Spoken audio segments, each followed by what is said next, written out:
Pass.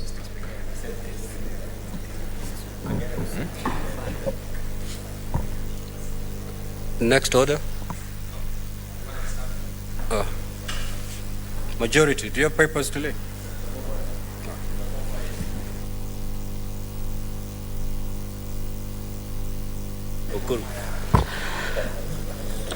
Thank you, Mr. Speaker, sir. I am begged to lay the following paper on the table of the Senate today, 28th March 2023. Report on the statutory instruments exemption from expiry regulations 2022. I hereby lay.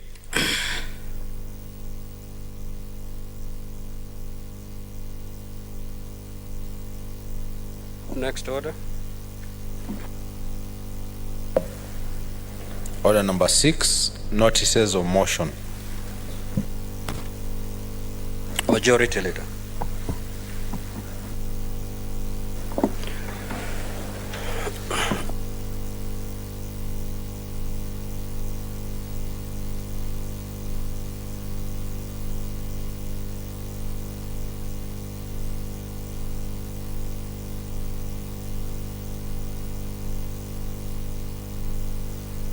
Mr. Speaker, sir, I beg to give notice of the following motion, that notwithstanding the resolution of the Senate on the approval of the Senate calendar made on the 16th February 2023, and noting the resolution of the Senate made on Thursday the 23rd of March 2023, on the 5th report of the Procedures and Rules Committee on the amendments to the standing orders of the Senate, and pursuant to standing order number 32-4, the Senate resolves to amend its calendar regular sessions of the Senate for the second session 2023 to provide for morning sittings on Wednesday pursuant to standing order number 34.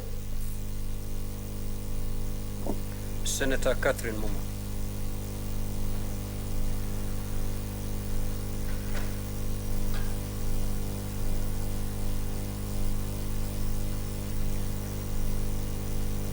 Senator Catherine, you're supposed to give a notice of motion, a notice to the motion.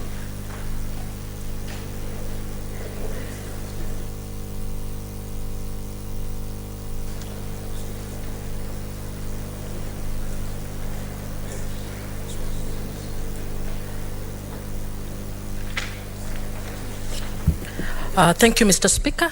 I beg to give the following notice of the following motion. Aware that the 2030 Agenda for Sustainable Development adopted by the United Nations member states in 2015 provides a shared global blueprint aimed at ending poverty, protecting the Earth's environment and climate, and ensuring that people everywhere enjoy peace and prosperity. Appreciating that the implementation of the 2030 Agenda for Sustainable Development in Kenya started by the official launch of the Sustainable Development Goals in Kenya in 2016, followed by the development of the County SDGs roadmap to guide the transition from Millennium Development Goals to SDGs, and the mainstreaming of SDGs at both the national and county governments.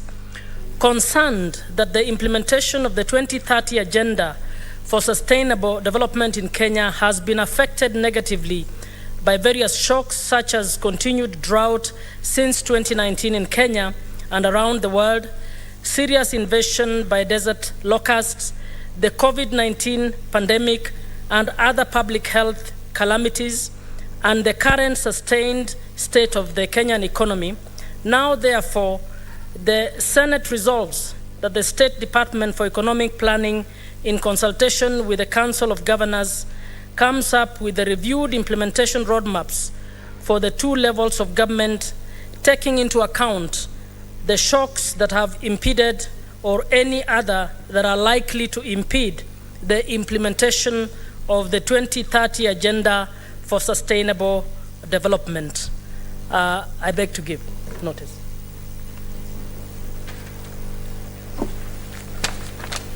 Next order, clerk. Point of order. Point of order, Mr. Speaker. Thank you, Honorable Speaker. What is it, Honorable Ichero? Notice of motion, adoption of the report of the Select Committee on Delegated Registration on the statutory instruments, exemption from expiry, Regulation 2022, arraigned on the table of the Senate today, Tuesday, 28th March 2022. The Chairperson, Standing Committee on Finance and Budget, Mr. Speaker, sir, I beg to give notice of the following motions: that the Senate adopt the report of the Select Committee on Delegated Legislation on the statutory instruments exception from expiry, Regulation 2022, arraigned on the table of the Senate on Tuesday, 28th March 2023. Thank you, sir.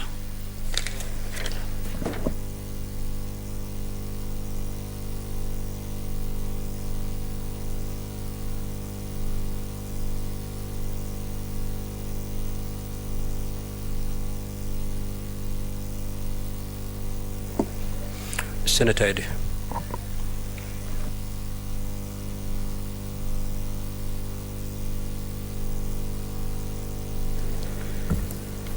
Thank you, Mr. Speaker. Under notices of motion, this is a notice of motion of adjournment to discuss a definite matter of urgent national importance. Mr. Speaker, sir, I beg to give notice of the following motion: that pursuant to Standing Order 37, the Senate to adjourn to discuss a definite matter of urgent national importance, namely the deteriorating security situation in the country. Thank you, Mr. Speaker.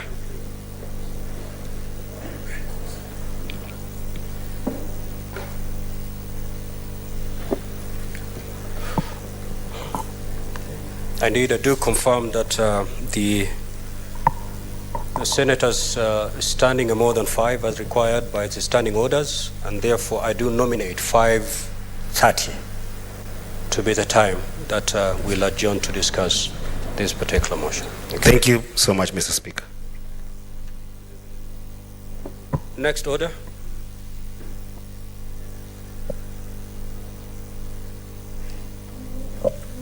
Order number 7, statements.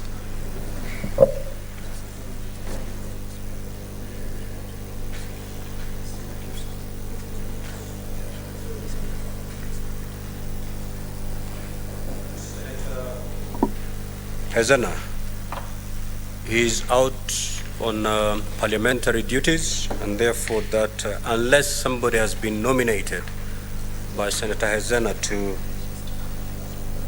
act on our behalf, otherwise that statement stands deferred. We move to Senator Osotsi.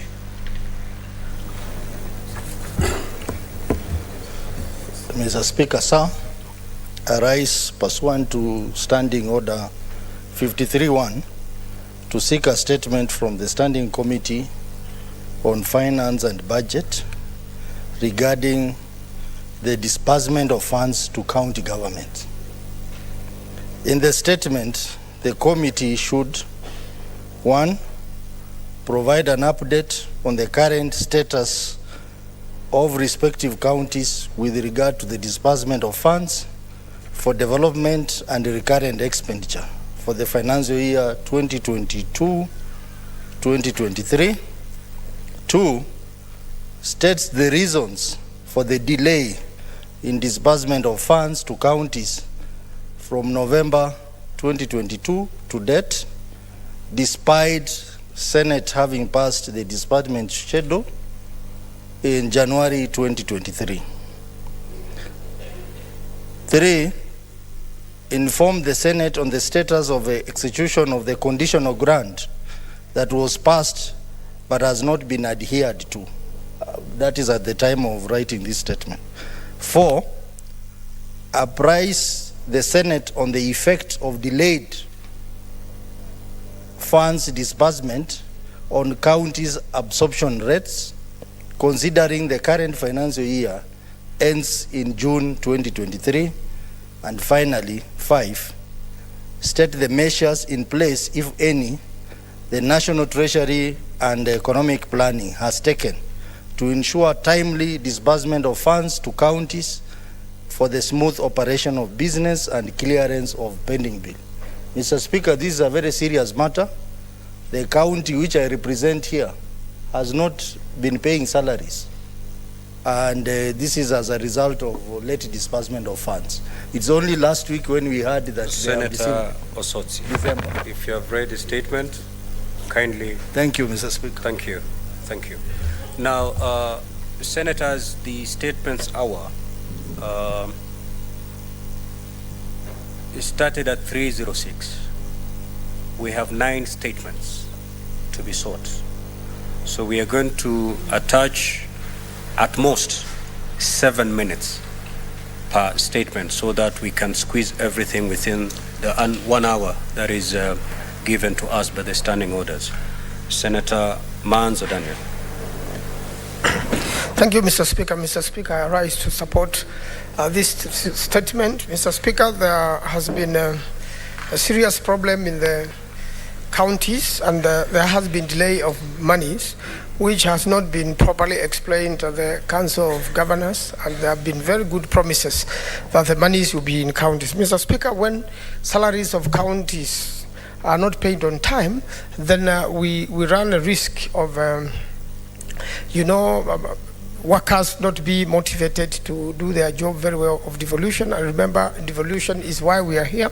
It's a very serious matter. So, Mr. Speaker, I'll be as keen to represent the people of Makueni to make sure that monies reach the county earliest and that the county services are able to proceed as early as possible. Thank you, Mr. Speaker. Senator Abbas. Thank you, Mr. Speaker. I beg to support the statement. Mr. Speaker, what has happened in the county is actually a very unfortunate situation. That most of the staff don't receive their salaries in time. The governors are forced to get money from banks on loan. And at times, the money is not released even when 4 months or 5 months. In like my county now, for the last 5 months, there was no money that was released. And the workers are not paid. What the government has done now is to get money from the banks. While the national government is paying its own staff on time, the county's staff are not paid on time. While these are all the employees of Kenyan government, whether they come from national government or the county governments, all employees must get their money in time.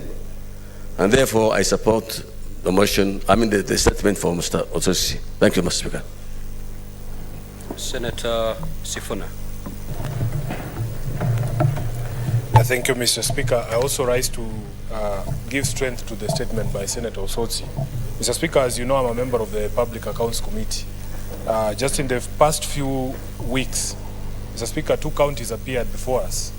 And one of the most interesting things is that because of the delays in the disbursements of exchequer to the counties, many of the counties are unable to submit or remit their pay obligations.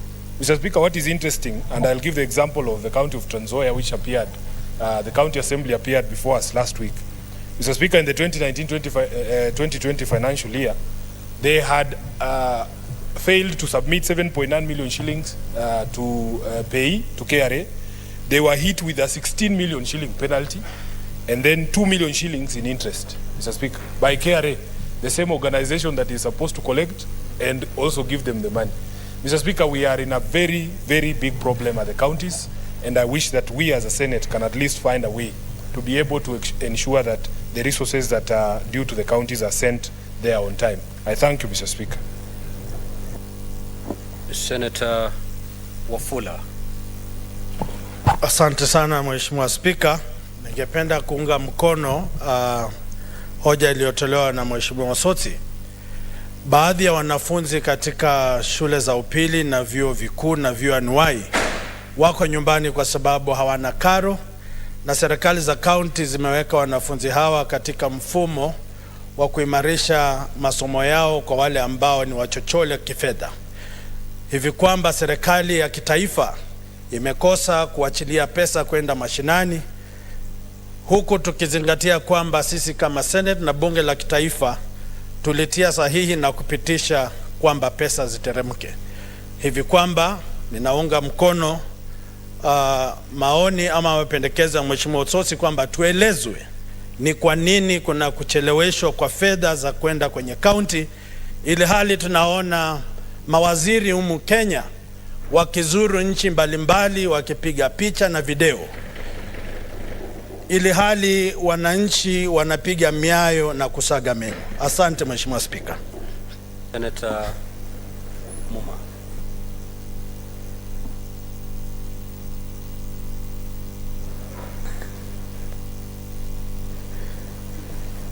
Thank you, Mr. Speaker. Mr. Speaker, I stand to support this statement by Senator Osotsi. Mr. Speaker, the Senate exists to support county governments. And Mr. Speaker, county public servants are human beings. They are fathers and mothers. They are people with aspirations like those others, like any of us. Mr. Speaker, if our salaries came late, even by a day, that would really hurt us. I think as a Senate, where our voice is not strong enough around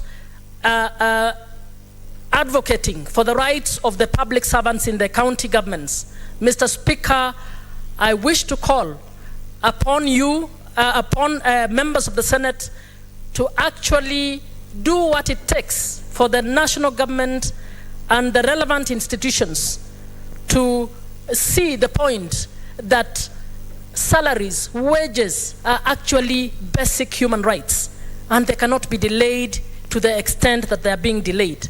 Mr. Speaker, I support. Senator Kisang. Thank you, Honorable Speaker. I also rise to add my voice. Honorable Speaker, when employees of the county go 3 months without payment, without salaries, that is unfortunate, Honorable Speaker, because there are those who have loans in the bank, they accrue interest, penalties. There are those who feel sick and maybe they want to go to the hospital and NHIF cannot pay for the bed because NHIF deduction would not have been paid, NSSF and pay as you earn. Honorable Speaker, I believe KRA should be the last entity to penalize the counties, because they are the ones who are supposed to be raising the funds, and the funds will be sent to the counties. If they penalize the counties and they're the ones who have not given out the money, then it's unfortunate. So they need to negotiate with the counties. And also this thing of delay should not arise at all, because if the national government employees in the ministries are not getting late salaries, then how come the counties are getting delayed salaries? Honorable Speaker, this is unfortunate, and I support the statement by Honorable Sot. Senator Ledama.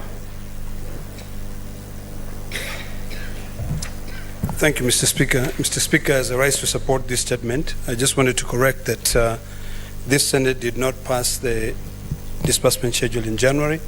I think we passed it last year. That's because it runs between July 1st of 2022 to June 30th of 2023. So we may need to correct that issue. Number two, Mr. Speaker, I think it's about time that this Senate moves a motion, and I don't know whether the Finance Committee can consider it when they are considering this report, to be able to compel the Kenya Revenue Authority to only penalize counties and any other entity that the Exchequer has released money on time.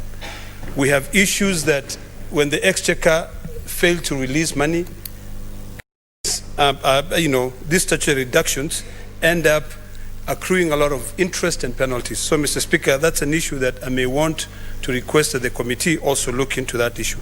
Number two, Mr. Speaker, I believe we passed the additional revenue disbursement schedule when we passed the new Additional Revenue Act to counties. If the regular shareable revenue has not been disbursed and the additional revenue has not been disbursed, we're having a serious problem, and this financial year is slowly coming to an end. So we don't want to carry the money forward or the debt forward or the Exchequer releases forward when the this year's money has not been released. This will continue increasing the pending bills. Finally, Mr. Speaker, I may want to request you to find it within yourself to expedite or to direct that this matter be dealt with immediately. You know, even in circumstances where we have a committee of the whole, so that we can then convert. I'm still not convinced about the changes in the standing orders, but I will go with it, that we can convert this House into a committee of the whole and have the Cabinet Secretary in charge of Treasury respond as to the delays in the Exchequer releasing funds to the counties. I thank you, Mr. Speaker. AC. Thank you, Mr. Speaker. I also want to join my colleague senators in supporting the statement by Senator Utsosi. Currently, as it is, all development projects have stalled. And when development projects stall, it's like we are now fighting or clawing back on devolution. Several years later, after the devolution was effected, every single day, whatever that is happening is like it's clawing back on devolution. And as a Senate, I think we are not biting enough. It's time to bite and clearly show we are here speaking on behalf of ordinary citizens out there who are relying on these services to go down to the smallest level at the grassroots. Late disbursement means the issue of tenders being awarded will come late, and people will then be paid late on when there's no money or money has already been allocated to other functions. So, Senator Usosi, this is timely.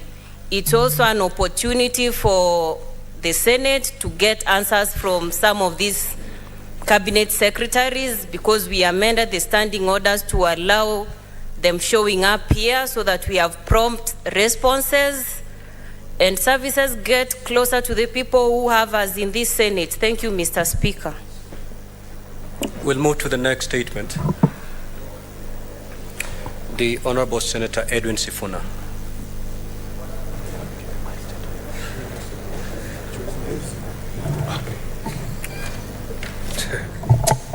Thank you, Mr. Speaker. Mr. Speaker, I rise pursuant to Standing Order 53-1 to seek a statement from the Standing Committee on Land, Environment and Natural Resources on the issue of illegal and irregular misallocation of public community land in Buruburu Phase 5 Estate on Katulo Road, Nairobi Block 79/789. In the statement, the committee should explain the circumstances under which the said parcel of land, which was meant for public utility and open spaces, was allocated to individuals and state the identities of the beneficiaries.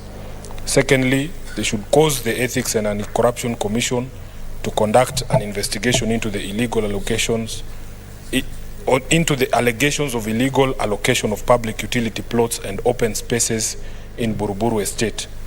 State the measures, if any, being implemented by the Ministry of Lands, Housing and Urban Development to ensure that if public utility land is to be allocated to private developers, evaluation is undertaken to ascertain the value of the private development outweighs the value of the public development. And finally, outline steps taken by the Nairobi City County Government to reverse the illegal acquisition and to safeguard public utility land from grabbing in the future.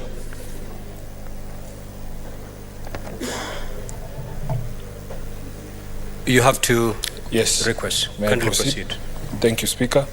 Mr. Speaker, pursuant to Standing Order 53-1, I seek a statement from the Standing Committee on Land, Environment and Natural Resources regarding claims of illegal allocation of public utility plots and open spaces within Woodley Estate, Nairobi City County. In the statement, the committee should explain the current status of public utility plots and empty spaces within Woodley Estate and provide records of how the same are currently being managed by the Nairobi City County Government. Secondly, give a status report on the revocation of titles that had been issued following illegal allocation of the same land, stating what the county government is doing to ensure that land is reverted back to the county. And finally, outline the measures that have been put in place by the Nairobi City County Government, if any, to ensure that these public utility plots and open spaces are not illegally allocated and or obtained. I thank you, Mr. Speaker. Senator Tabitha Mutinda.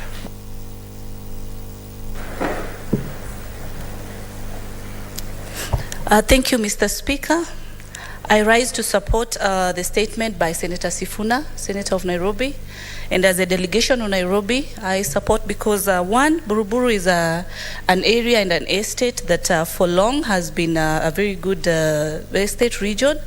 And it really saddens that at this particular time we still have pending issues as far as land double allocations is concerned, land grabbing is concerned in this city.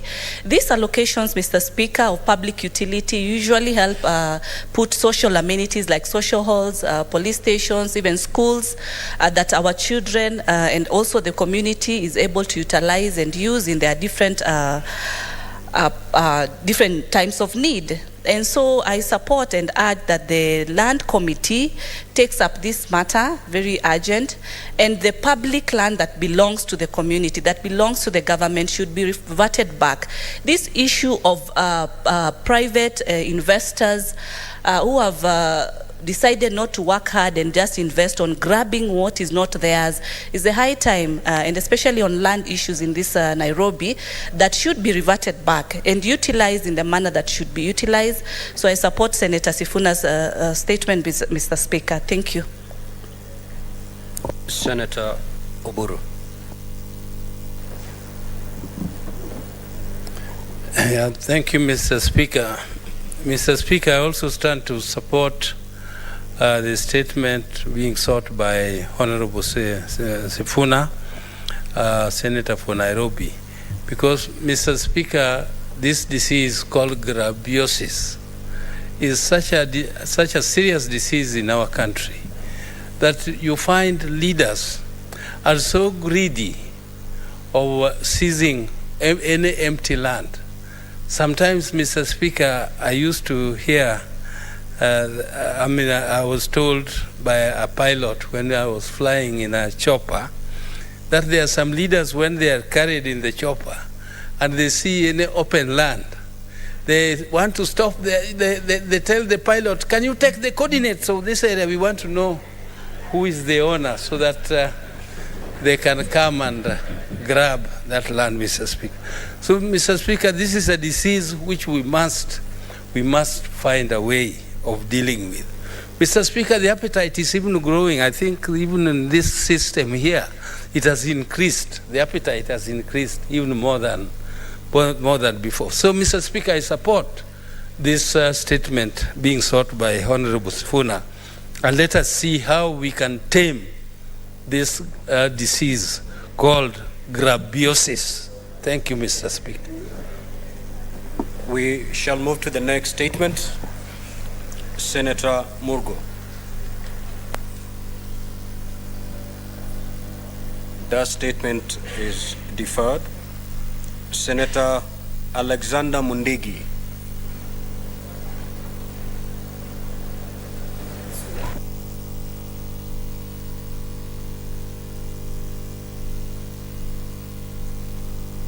A statement on the status.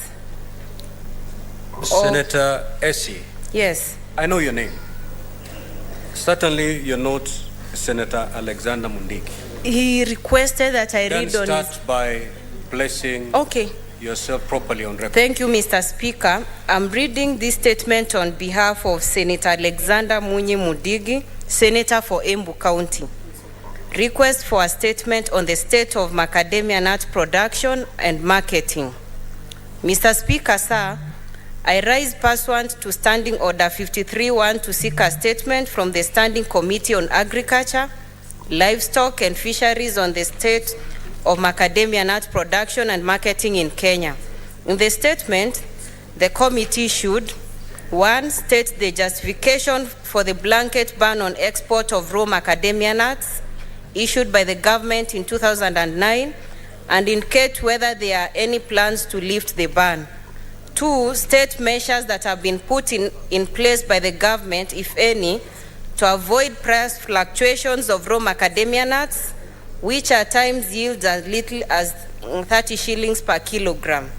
3, outline the steps the government is taking to support the macadamia sector in terms of research, funding, and marketing initiatives to ensure Kenya's competitiveness in the global macadamia market. 4, provide information on whether local macadamia nut companies have the capacity to process and market the nuts for the small-scale farmers. And finally, inform the Senate of the steps being taken to boost income from exports in a free market, considering that the Agricultural and Food Authority has lowered the per kilogram price of the nuts from 200 shillings to 30 shillings.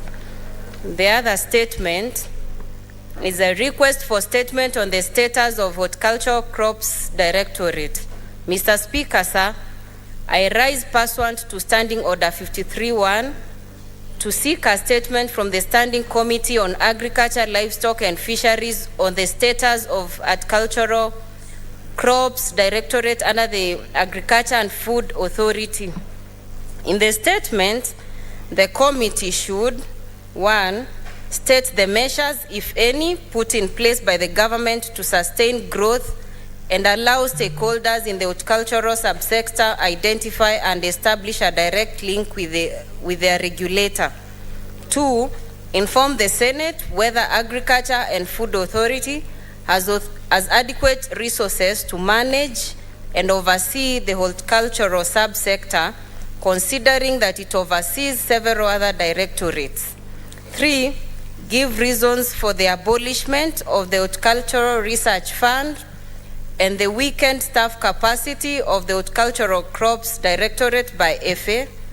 And finally, explain how FA manages perishable horticultural value chains requiring timely decisions and the losses they incur, detailing the constitution process of the FA board so as to protect the interest of the horticultural stakeholders.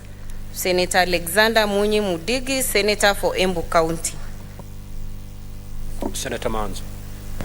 Thank you, Mr. Speaker. Mr. Speaker, I'm a member of the Agriculture Committee, and there is a law which has been proposed by the chairman in touching on the macadamia and other nuts, which came to our committee today.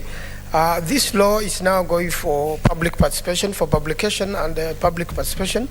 Mr. Speaker, we realize that unless with the permission of the Cabinet Secretary, you cannot market nuts outside the country. And this has caused cartels.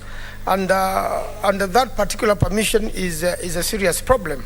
I also today requested our Secretariat to do a little bit of research as to why, Section 43 of AFA Act, what was the wisdom behind that provision before we amend it, so that we can open up, so that the nuts can be sold directly by the farmers. And we are growing nuts in Makueni, in areas called Boni, Kilungu, all these macadamia nuts, and the whole of coastal region seems to have been gotten into problem of marketing their nuts because of this particular provision, and consequently brokers have carried all the nuts to be processed somewhere around Thika, and then now they are marketed to the world as they please. Mr. Speaker, we want farmers to market directly, but I'm aware there is a cycle, there are standards required under different legislation, and therefore we want to really know what informed that legislation, so that this House can amend that law and open the market to the world, and that our farmers, Mr. Speaker, can benefit. We really hope Senate is going to be useful to farmers of all nuts, including macadamia nuts. I thank you, Mr. Speaker. Senator Cheptumo. Thank you, Mr. Speaker. I also arise to support the statement.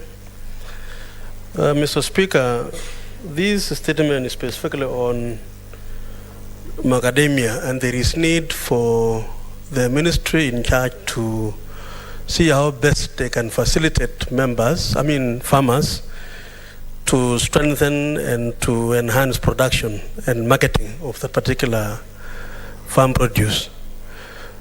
Mr. Speaker, this is an agricultural country. Our economy, Mr. Speaker, is really supported by agriculture.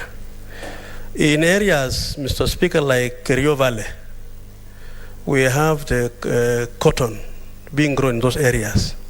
And I think it is time, Mr. Speaker, as we focus on macadamia, it is also equally important for the committee to look at specific areas in this country where very specialized crops like cotton, which, Mr. Speaker, initially used to be a very, very a big commercial produce in Kerio Valley. Today, it is in the minimum in terms of production. Mr. Speaker, if as a country and as a ministry in charge of farming or agriculture is able to zone our country and see the specific areas and enhance production for the crops grown in those areas, I think the country, Mr. Speaker, will go a long way. We are doing so well about improving and giving subsidy to farmers for maize. We have now again reform in the sector of coffee and tea, and little focus, Mr. Speaker, is given to some of these crops which are not very spread in our country. I think it is important for the committee in charge of this to also look at some of the areas and some of the farming in areas like Kerio Valley, as I've said, and focus on cotton, which is equally a very, very important product in our sector. Mr. Speaker, it's a good question, and I support. Senator Ledama. Thank you, Mr. Speaker. Mr. Speaker, a couple of days ago, I was being translated a small video clip where the distinguished senator of Kirinyaga was crying because of the way his farmers have been terrorized by brokers. And as soon as I saw that, I went ahead and I started doing some research on why the distinguished senator was really perturbed. And I realized that, Mr. Speaker, that sometimes we make legislation that kills this economy and promote brokers or cartels or a cabal. Mr. Speaker, as we sit now, about 90% of the crop, Macadamia, which is produced in Kenya, is for export. And when I heard my good friend, the senator from Makueni, Senator Manzo, saying that Kenyans cannot produce and sell directly to the export market, I wonder, what exactly are we doing? So, Mr. Speaker, I hope that when you commit that to the Committee of Agriculture, the first thing they will do is to bring that piece of legislation called AFA, which was passed in 2009, and I think it was passed by a few cartels, and amend that act. Currently, Mr. Speaker, Kenya is the second largest producer of macadamia and the third largest producer in the world. In Africa is the second and the third in the world. There's no reason as to why people in Kirinyaga should not be dancing all the way to the bank with billions of shillings. The prices that they are being given, Mr. Speaker, currently the world prices is between 90 shillings and 120 shillings a kilo. My colleague here was lamenting that the farmers are being given up to 20 shillings a kilo. So I think some of these things are the ones that are killing this economy. So, Mr. Speaker, I would like the committee to explore and carry out a serious survey of how many farmers in all the 47 counties, and particularly the counties in the central region that are growing the macadamia, are actually growing this macadamia. We are talking about increasing value addition. I know my colleague was lamenting because one company in Naivasha, which sells macadamia, sells a small packet for about maybe 1,000 shillings. But I think we need to find a way that even the Ministry of Agriculture can be able to bring these farmers together. The current Cabinet Secretary of Agriculture is a former colleague.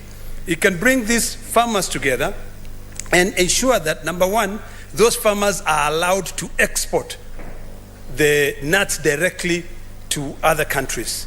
I mean, currently, Mr. Speaker, some of us are exporting products without having to seek authority from the Cabinet Secretary. Why should we then, set aside a particular crop just to benefit a cabal? So, Mr. Speaker, this is a fantastic statement, and I fully support it, and I hope that we can be able to help our farmers resolve the problem. Thank you, Mr. Speaker. Senator Murango.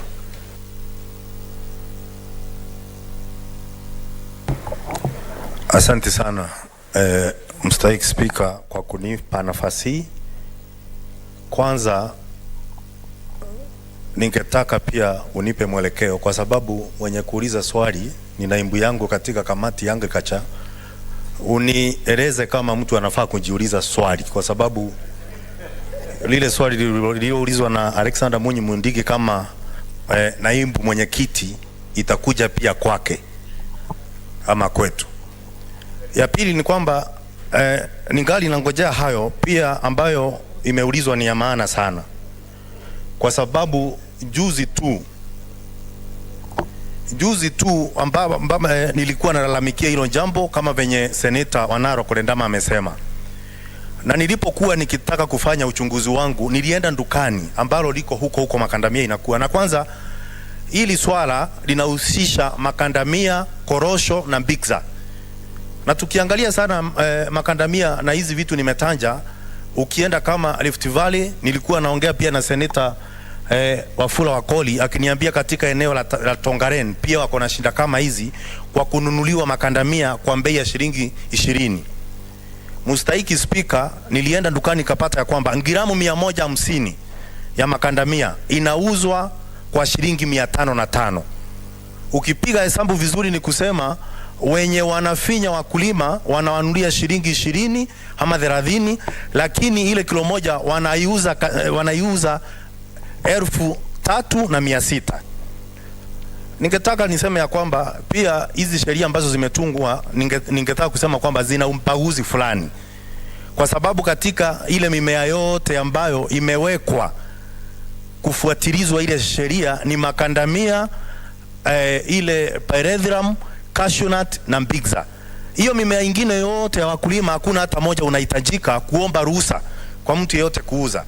Na ningetaka pia niseme katika ile sheria hapa iletwa 43 mwaka wa 2016 ilikuja tu ikafungia tu wakulima wa Macadamia, korosho na mbigza na pyrethrum. Mustahiki Spika, ni vibaya sana mkulima kupanda miti ikimaliza miaka 10 anakuja kununuliwa Macadamia katika shilingi 20 peke yake. Kitambo kidogo pale kulikuwa na Wachina ambao walikuwa wanakuja humu kununua Macadamia. Bei ya Macadamia ilikuwa inatoka kilo moja shilingi 180. Miaka kama 4 imeisha. Sasa hii tunashangaa hata mahali ya kuuza hakuna, kwa sababu kampuni 5 zimeungana, wameketi chini, wamefinya bei ya Macadamia na korosho na mbigza mpaka shilingi 20 na 30. Na kwa hivyo mstahiki Spika, nimechangia hata kama hiyo swali nitajiuliza mwenyewe, nitajibu kisawasawa. Asante sana. Thank you, Senator Murango. Indeed, Senator Mundigi is in order for him to seek a statement of that committee, although he's a member of the committee, because there's a difference between Mundigi, the senator of Embu, and the Departmental Committee of Agriculture. We shall move to the next question. The next statement. That is by Senator Samson Chirange.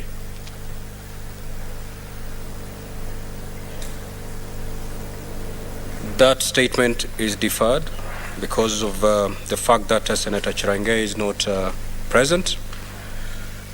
We shall move to Senator James Murango.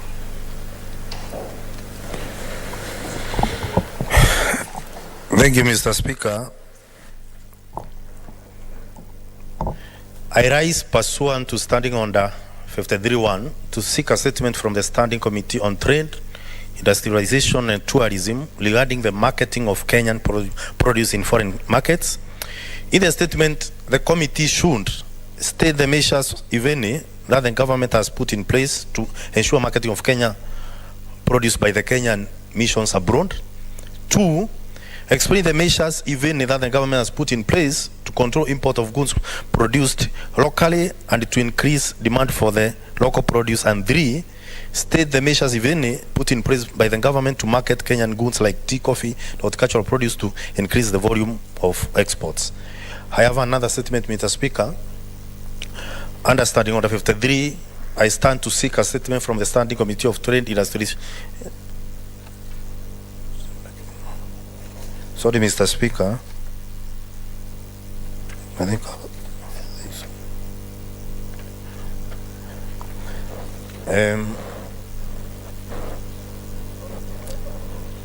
Thank you, Mr. Speaker. I rise pursuant to Standing Order 53-1 to seek a statement from the Standing Committee on Labour and Social Welfare on the state of labour export from Kenya. In the statement, the committee should, one, explain the measures the government has taken, if any, to reduce unemployment among the youths. Two, explain the steps taken by the Minister of Labour and Social Protection to facilitate Kenyans applying for job opportunities abroad. Three, appraise the Senate on whether there are any bilateral agreements in place with any foreign country or organization for the export of both skilled and unskilled labor. And four, provide data on the current state of labor export to foreign countries, including the number of Kenyans working abroad and the amount of remittance received annually. Thank you, Mr. Speaker. Honorable Senators, before I give opportunity to senators to make their interventions on that request for statement, allow me to make the following communication. In the public gallery, we have 90 students accompanied by 3 teachers from Lenana School in Nairobi County who are in the Senate on an education tour. Honorable Senators, in our usual tradition of receiving and welcoming visitors to Parliament, I extend a warm welcome to them, and on behalf of the Senate and on my own behalf, wish them a fruitful visit. In the public gallery again, we have 31 students accompanied by 2 teachers from Kemugumo Girls High School in Kirinyaga County who are in the Senate on an education tour. In our usual tradition of receiving and welcoming visitors to Parliament, I extend a warm welcome to them, and on behalf of the Senate and on my own behalf, wish them a fruitful visit. I will allow the Senator for Nairobi and the Senator for Homa Bay to make brief welcoming remarks on, to welcome the students from Lenana, and I will also allow the Senator for Kirinyaga, the Honorable Murango, to make brief welcoming remarks to welcome the delegation from Kemugumo Girls High School, in that order. Mr. Speaker, I thank you for the opportunity to welcome the students from Lenana. Unfortunately, I can see a few of them are remaining, Mr. Speaker, because I know they wear maroon, gray, and white, so the colors were a bit confusing for me. Mr. Speaker, this is one of the earliest schools in terms of high schools in Kenya, having been founded in 1949. And when I was told they were here, I was trying to do a cursory research of some of the prominent members or alumni of that school. I didn't come across the Homa Bay Senator's name, but he assures me that he went to Lenana School. So he will tell us, Mr. Speaker, and I've also been informed that in this house there's also a dropout from Lenana School.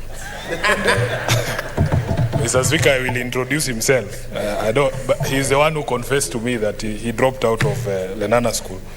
But Mr. Speaker, it is good to hear that the Senator for Homa Bay is one of them, because at least the names that were coming up were a bit scary. Wafula Chebukati, Professor Kindiki, Joe Musheru, and Sakaja Johnson, the current governor of Nairobi. So at least the Senator for Homa Bay will have nice things to say.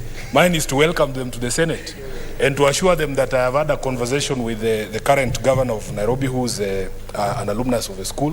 Mr. Speaker, this school is located in Dagoretti South, and you have to make a U-turn on Ngong Road before you get into the school. And there's a very bad section of road between Ngong Road and the school gate. But because he's an alumni, he has assured me that he will be able to resolve the question of that road once and for all before his term ends.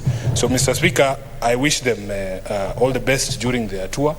And just like their motto says, nothing but the best I've chosen the English version, Mr. Speaker, because the Latin one might give me problems knowing that I'm a member of the Mulembe Nation. So, nothing but the best. You must always insist on that, Mr. Speaker, and I hope that they have a fruitful tour. I thank you, Chair. Mr. Speaker, I join you and the House in welcoming the boys from Lenana School. We are called Libons. We are also called Changerians, because changes you. And Mr. Speaker, as Senator Sifuna has alluded, in this House there's a gentleman who spent only one term in changes, and he could not stand the English pies that we used to eat and the loaves of bread that we used to eat. And so he went to a school in Western Kenya, in Chavakali, where he could get sweet potatoes and yams and arrowroots, because those could not be found at Lenana School. Mr. Speaker, this House has had the privilege of hosting a few Changerians. Yours truly is a Changerian, Block 5, James House. Mr. Speaker, Professor Kindiki, who in his lucid moments is a very good man. Mr. Speaker, we have also had Senator Hassan Omar. We have also had in this House, Mr. Speaker. What is your point of order, Senator Boni? Speaker, did you hear the Senator of Homa Bay refer to the Cabinet Secretary using derogatory language and parliamentary language to the extent, Mr. Speaker, that he suggests there are times when he's lucid and out of. Mr. Speaker, is that parliamentary? And even if you're saying aye, you have said aye. Senator Kajwang, that was uncalled for.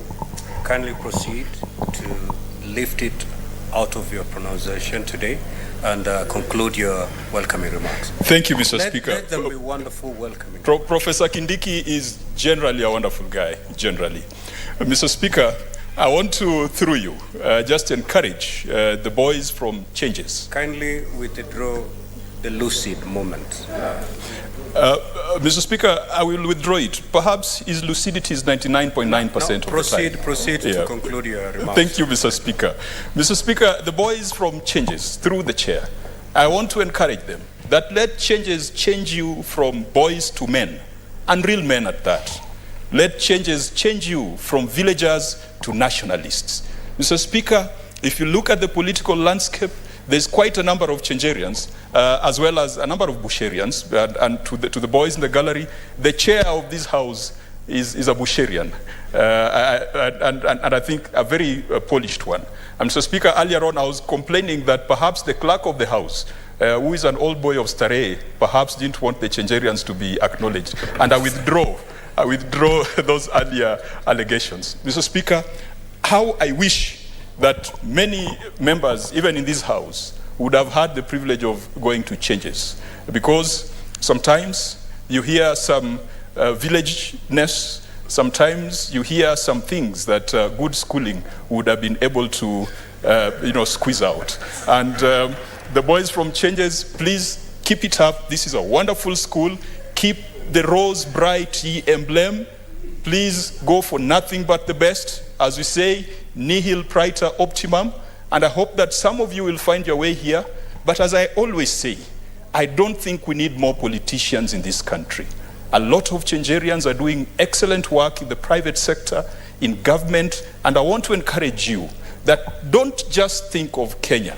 The world is your village. If you've gone to a school that was called the Duke of York, if you've gone to a school with a kind of finesse and a school that produces gentlemen like Lenana School, then Kenya should not be your playground. Let the world be your playground. Remember that Elon Musk, who is the richest man in the world currently, was educated in South Africa. Remember that people like Mark Shuttleworth, who have been able to build crafts that take us to space, and who was responsible for building some very innovative Linux operating systems, came from Africa. And remember that this is a country that produced Wangari Maathai. So please do not aspire just to be in Kenya. And Mr. Speaker, my observation is that this House has never had someone from Nairobi School. And that is quite interesting, Mr. Speaker. You know, Nairobi School and Lenana are traditional rivals. But if you go to county assemblies, there are a lot of people from Nairobi School. So that tells you the kind of outcome and output you get from Changes. Nihil praeter optimum. Thank you, Mr. Speaker. Senator Murango.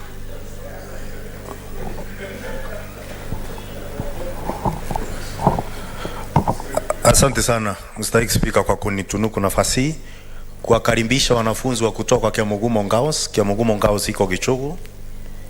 Na Mstahiki Spika, hiyo shule iko mahali ambapo Gavana Kirinyaga ametoka, gavanani wa Iguru. Na ningetaka kusema ya kwamba mnapofanya kutia bidii na kutia fora katika masomo yenu, muko na watu ambao wako mbele ambao wanamonyesha kwamba masomo ni muhimu na mnaweza mkiweka bidii mtaenda mbali sana. Mimi hapa Mstahiki Spika, shule ambayo nilisomea huwa nasema mimi ndo nilikuwa mwanafunzi pekee, kwa sababu sikuwa na nafasi ya kwenda shule kama Lenana ama shule ambayo ina wanafunzi wengi na mwalimu mmoja. Na kwa hivyo hiyo ni historia ambayo nitapeana siku ingine, kwa sababu Mstahiki Spika, pia kuwa mwalimu mmoja ukiwa mwanafunzi mmoja na shule unaanzia huko peke yako, pia ni kusema unatunga sheria pamoja na mwalimu. Hiyo pia inasaidia mahali yake. Kwa hivyo ningewakaribisha wanafunzi, najua tukimaliza hapa tutaonana pale nje. Tuna desturi tunayofanya watu wa Kirinyaga, na washukuru na mkaribishe na kumkaribisha siku ya leo, mtasoma mengi. Asanteni sana. Back to the statement by the Honorable Senator Murango. Senator Ngatana. So Speaker, I wanted to make a contribution on the statement by Senator Murango that is directed at the Trade Committee. Mr. Speaker, as they look on ways, as the committee explores to answer the statement in terms of placing our produce in foreign markets, Mr. Speaker, I want the committee to also recall that in November 2022, President Ramaphosa was in Kenya for bilateral talks with the head of state here. And Mr. Speaker, it emerged clearly that the trade imbalance between South Africa and Kenya is great, because we are doing $39 million, they are doing $615 million. But the indication, Mr. Speaker, was that there is space for Kenya to export meat and meat products to South Africa because they are in deficit on that side. So, Mr. Speaker, as they look at produce of Kenyan goods in foreign markets, can the Trade Committee also look at where we are? Because that was a clear offer. What have we done to take advantage of that space that was granted to us? I thank you, Mr. Speaker. Senator Newton. Thank you, Mr. Speaker. I rise to support the statement by Senator Murango of Kirinyaga County, where he is seeking information from the Committee on Labor and Social Welfare. And I thought, Mr. Speaker, that I may need to add my voice on that, because it is true that we are exporting labor to especially the Middle East, Mr. Speaker, and that this can be a very important job market for us, because we need foreign exchange, Mr. Speaker, that is in short supply. And I think that if our government makes government-to-government arrangements and agreements with those other countries where we export labor, including but not limited to domestic servants. Mr. Speaker, in this country we also have trained doctors, medical doctors for that matter, that do not have jobs. And I know that their services are in high demand in other countries, Mr. Speaker. And so in supporting Senator Murango's statement, Mr. Speaker, I think we should look at that very seriously, so that we may be able to arrest or reduce unemployment in our country, Mr. Speaker, and so that when our people go out there to offer their services, that they will be protected, their rights will be protected, and actually they may be able to be paid in the way and manner that they are supposed to be paid, that they may not be exploited. And so, Mr. Speaker, I would also urge the government to, like I started by saying, to see to it that they make bilateral arrangements and agreements with the concerned countries. Thank you, Mr. Speaker. I support. Senator Muma. Thank you, Mr. Speaker. I stand to support Senator Murango's statement to the Committee on Trade. Mr. Speaker, that statement has come in other versions in previous Senates. Mr. Speaker, it is my view that this country does not value farmers. Mr. Speaker, the farmer who elects to plant avocado will find a broker who wants to take an avocado for as little as 8 shillings or 10 shillings and go and sell it for a lot of money. That is what is happening to macadamia farmers. That is what is happening to maize farmers. That is what is happening to sugarcane farmers. And Mr. Speaker, even before we came to this house, for some of us who are here for the first time, this narrative has always been in this house. Is there something that the Senate or the government can do seriously to support farmers? Because when you make a loss, then you decide to cut down all those trees. Coffee trees have been brought down, Mr. Speaker. Tea trees have been brought down, Mr. Speaker, because a few people wanted to exploit the farmers. Mr. Speaker, beyond what has been asked, I request that that committee look at radical solutions, including the possibility of setting up teams that can give minimum price that farmers should be given on the different products within the agricultural sector. I stand to support. Thank you very much. Senator Veronica. Mr. Speaker, thank you for the opportunity. I rise to support the statement sought by Senator Murango from the Standing Committee on Labor and Social Welfare, while noting that labor export is a strategy that has been utilized by many developing countries, Mr. Speaker, to tackle the issue of unemployment and underemployment, Mr. Speaker. And if I can quote one example, the nation of Philippines is one of the best labor export nations and has a model that has enabled it to export labor to over 200 nations across the globe. And Mr. Speaker, the kind of income they are earning, foreign exchange they are earning, is close to USD $17 billion, Mr. Speaker, because of exporting labor, expert labor to different nations, Mr. Speaker.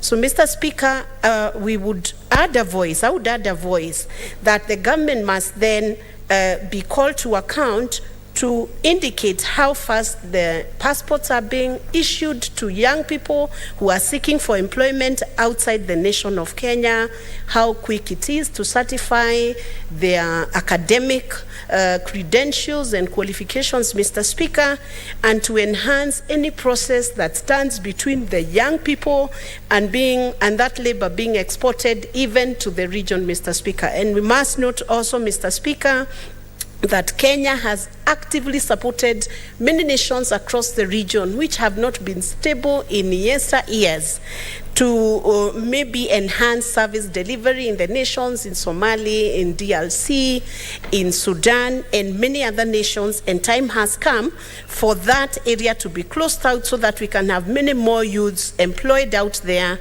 and earning income from outside there. Thank you, Mr. Speaker. Senator Mutinda Tabitha.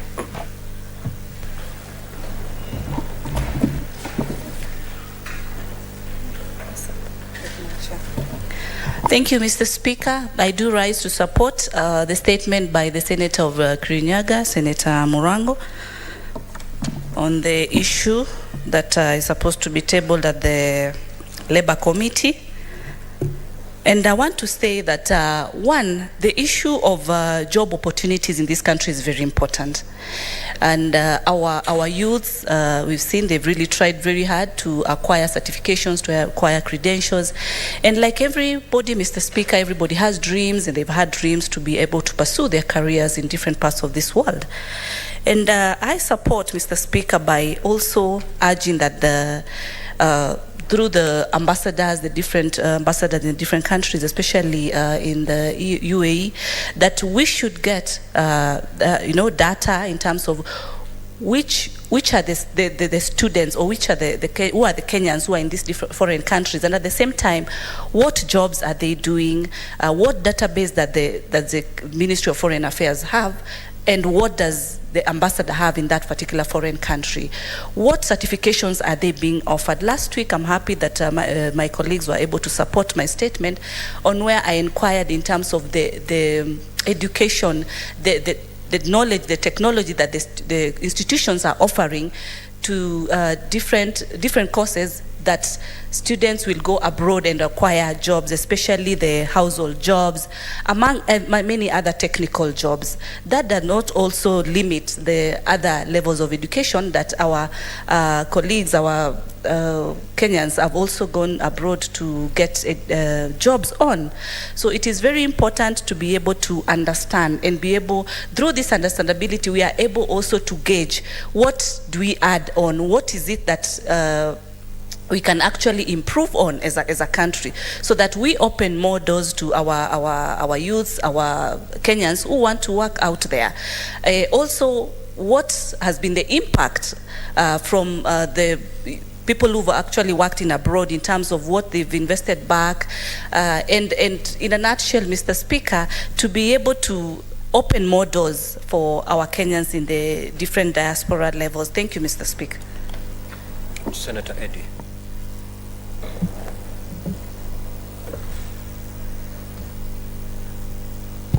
Thank you, Mr. Speaker. I also wanted to add my voice on the issue of labor as sought by the Senator Murango. I think that, Mr. Speaker, we have artificial construct by the issues of having borders in among our counties, our countries. To the extent that, economic mobility of labor is need-based, to the extent that if anybody doesn't have a job in a country like ours, they will look for that job from wherever they can. But some complexities do emerge that makes it impossible for them. One of those I know that my sister Tabitha has talked about, but I wanted to even make it better, which is the issue of data. When it comes to the issue of labor in this country, the issue of data for decision making becomes very difficult. And I wanted to just strengthen that idea of being able to have robust data that can be able to highlight, one, those people who do not have jobs in the country that are seeking jobs abroad, or who have got mismatch in terms of jobs that we have in the country and are seeking jobs abroad, vis-a-vis those who are able to get them and why they can be able to get them.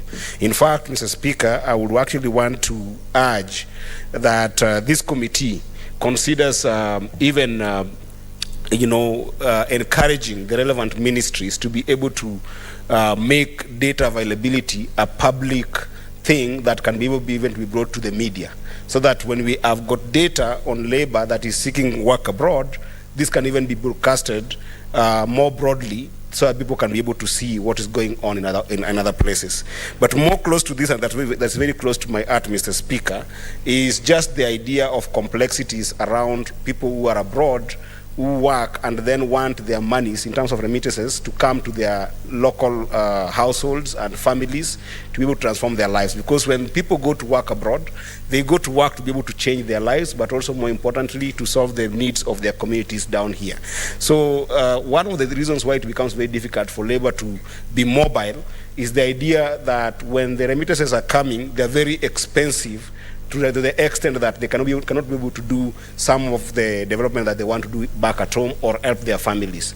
And this is where I think that the committee should consider some of the most adventurous ways to innovate around making some of our companies locally, like Safaricom, be global brands. Because Safaricom has become a very serious finance giant in the global financial systems, to the extent that if as a country we purpose, like countries like South Korea that purpose to make their companies like Samsung global brands. Imagine if Safaricom was a global brand today, all the remittances that we are getting in terms of billions outside, the families that we have outside that are working outside will be able to make them in a cheaper way that makes labor have powerful sense to local communities. And lastly, Mr. Speaker, I think that Kenya should be able to start thinking in a more serious way around our immigration laws, to the extent that when you look at the mobility of labor, one of the biggest problems is the issues of visas and the issues of getting passports. I think that we should be able to make it easier for people who are looking for jobs abroad to get their passports in an easier way. But in a reciprocal matter, we can also be able to consider making countries that have got some opportunities for our people as much as possible visa free, so that this kind of bilateral agreements on issues of visa can make it possible for us to invite good talent in the country, but also us being able to export any kind of talent that we want in other countries. With that, Mr. Speaker, I support Senator Murango, and I hope that the committee will consider some of these ideas to incorporate in their statement. Thank you, Mr. Speaker. Senator Seki. Thank you, Mr. Speaker, sir. I also rise to support the motion from Senator Murango on the issue of marketing of Kenya produce in foreign markets. This statement has come in the right time when we are deliberating on the issues of foreign markets, particularly on the trade agriculture. This afternoon, I attended a forum that is called Global Gap Tour, which the agriculture sector and the producers in Kenya are discussing together with the Ministry of Agriculture and the Ministry of Trade how to bring up more certification of Kenya producers and Kenya products to the foreign markets. So I think it has come to in the right time when we understand that what matters a lot in issues of foreign markets is issues like standards of our produce or products. Secondly is the issue of certification to the foreign markets. As you know, Speaker, the Kenya government or Kenya is leading also in the issues of certification in Africa in issues on issues concerning market horticulture products. I can tell this Senate that Kenya has 323 certificates holders on foreign markets, and that means that we are behind South Africa, Cote d'Ivoire, and not South Africa and Morocco, and even Egypt. So I think we have a lot, and the ministry has a lot, and to certify our producers and our farmers to get the certification that is required for us to be able to sell more products in the foreign markets. More importantly, I want to tell that the products that are leading in Kenya are avocado, mango, tomatoes, and sweet potatoes. And the kind of product that has been raised today, like Macadamia, is not there, it's not listed in the list of products that is being produced in or being exported to foreign markets. So I think we have a lot as a department, and I want to assure this the Senate that as we deliberate on this matter, we are going to look at it and engage different stakeholders to make sure that the statement has been achieved, or the objective of their statement has been achieved. Otherwise, I want to support the motion and say that we are going to look at it as a committee. Thank you. Before I call upon the majority leader to make a statement, allow me, honorable senators, to make this communication. In the public gallery, we have 64 students, accompanied by 7 teachers from Lona Laboso Memorial Girls Secondary School in Bomet County, who are in the Senate on an education tour. Honorable senators, in our usual tradition of receiving and welcoming visitors to Parliament, I extend a warm welcome to them, and on behalf of the Senate, on my own behalf, wish them a fruitful visit. I will allow the Senator for Bomet in the.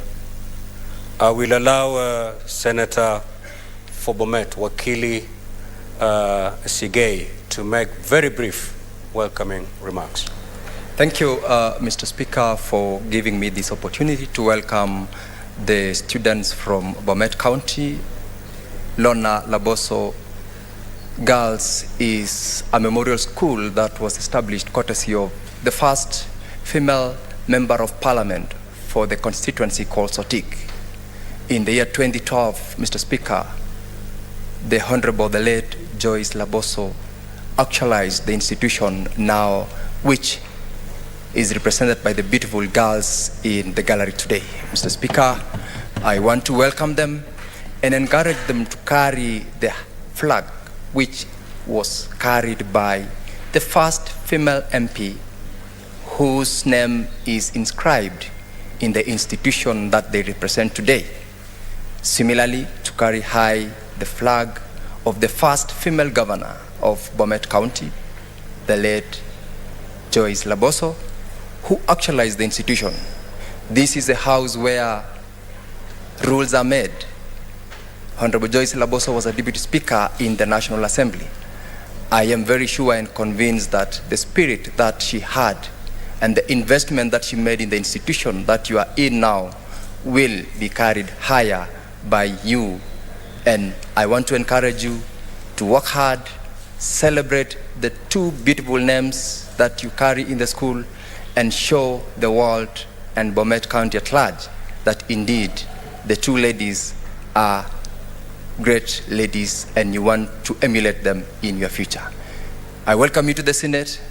I also ask you to enjoy every moment of it and learn so that you carry back home the new and important lessons that you've picked from this house. Mr. Speaker, I thank you and I encourage them to learn more than just being here.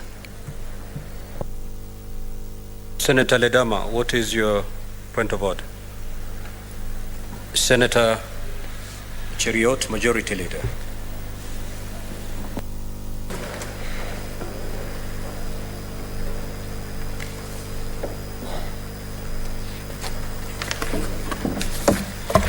Mr. Speaker, sir, I rise pursuant to Standing Order number 57-2 to make a statement on the occasion of the 10-year anniversary of the Senate. Mr. Speaker, sir, I expected if senators were concentrating to applaud that this House has lived to see its 10th birthday, the second session of the Senate. It's not by chance, Mr. Speaker, or rather guaranteed that this House, given the kind of challenges that we've had over the years, both from within and without, that we'll live to see these days. On March the 28th, 2013, the Senate of the Kenya held an inaugural sitting, technically marking the second Senate after the first Senate under the Independence Constitution was disbanded in 1967 and the first Senate under the 2010 Constitution. This second Senate, Mr. Speaker, under the leadership of Speaker Right Honorable Ekwe Othuro, EGH MP, marked one of the most significant milestones in the country's constitutional history.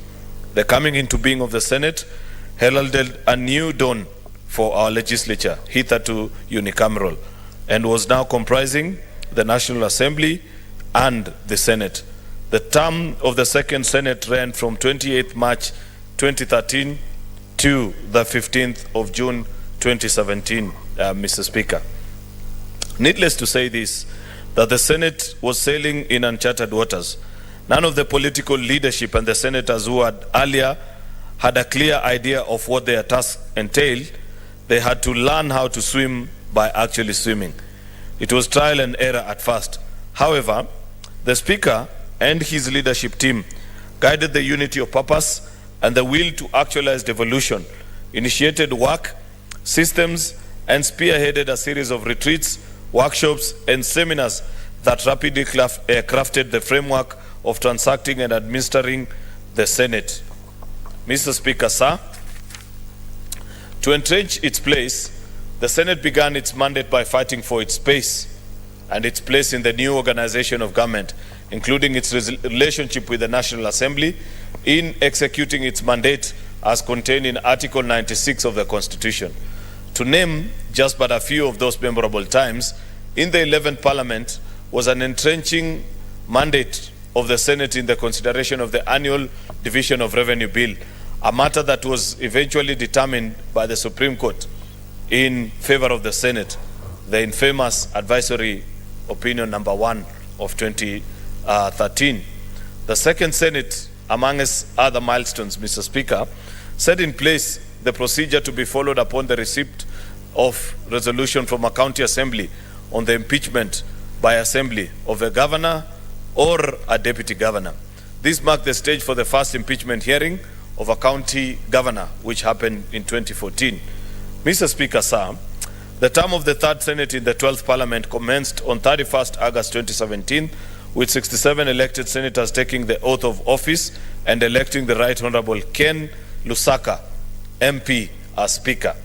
The third Senate represents a consolidation, the consolidation stage of the Senate. Some fundamental achievements of the third Senate include the determination of matters such as the admissibility and constitutionality of the powers of a deputy governor in running county government business, where the governor is charged in court or is away for extended periods due to other reasons. Other fundamental achievements include measures to resolve the stalemate on the delayed enactment of Division of Revenue Bill and its impact on the county finances, and the implication of the High Court judgment on the Constitutional Petition 284 of 2019 that challenged the laws that were enacted and procedural. That remains to be one of our memorable days of this House, Mr. Speaker, last Parliament, when we all walked hand in hand from right here in the Senate chambers all the way to Milimani Law Courts. And I see many colleagues in the House today who made the infamous march, Mr. Speaker. That day secured our place in history, Mr. Speaker. Had we not pushed back on an executive fully backed by the National Assembly that was keen on extinguishing this House, Mr. Speaker, I am not sure whether we'd be here gathered this afternoon, Mr. Speaker. I celebrate all the senators that joined us on that graceful march that morning. Mr. Speaker, sir, in the third Senate, we initiated inaugural sittings of the Senate outside Nairobi. Actually, should be in the third Senate. We initiated the inaugural sittings of the Senate outside Nairobi, commonly dubbed Senate Mashinani. These sittings showcased and entrenched the place of the Senate as an institution mandated to represent and protect the interest of counties and their governments, as highlighted in Article 96 of the Constitution. So far, Uasin Gishu and Kitui have hosted and will continue with this practice, and we shall continue as a Senate with this practice into the future. You are aware, Mr. Speaker, that I think 2 weeks ago, I did move a motion in this House, and colleague senators were gracious enough to agree with me that we carry on with this program, and there is already set in place a technical committee that is scouting for the ideal venue of the third edition of the Senate Mashinani. Mr. Speaker, we look forward to that edition later on this year. As you may recall, Article 96, Mr. Speaker, 6 of the Constitution of Kenya provides the Senate determines the allocation of national revenue among counties. Article 176 of the Constitution establishes the county governments which are mandated to perform the functions stipulated under Part 2 of the 4th Schedule to the Constitution. Under the principles of devolved government, the county government shall have reliable sources of revenue to enable them to govern and deliver services effectively. One of the major achievements of the Third Senate was a fight for increased resources for counties. Consequently, we have observed a consistent increase in shareable revenue from Kenya shillings 190 billion in 2013-2014 financial year to the current Kenya shillings 370 billion for financial year 2022-2023, representing a consistent annual average growth of 35%. Mr. Speaker, that was an important fight that we fought together as a House. The infamous, or the rather famous in the Senate, revenue formula debacle that lasted a good 10 weeks, Mr. Speaker. With all the intrigues and all the challenges that came with it, senators stood firm in this House. And thanks to Senate fighting together as a House, we had a steep jump in resources allocated to counties. In fact, the previous year, 2020-2021 financial year had been 316 billion. But thanks to that fight, we were able to grow it to 370 billion in the subsequent financial year, courtesy of the good work that senators did. Another hallmark of the Third Senate was the consideration and the passage of the third basis for revenue allocation among county governments.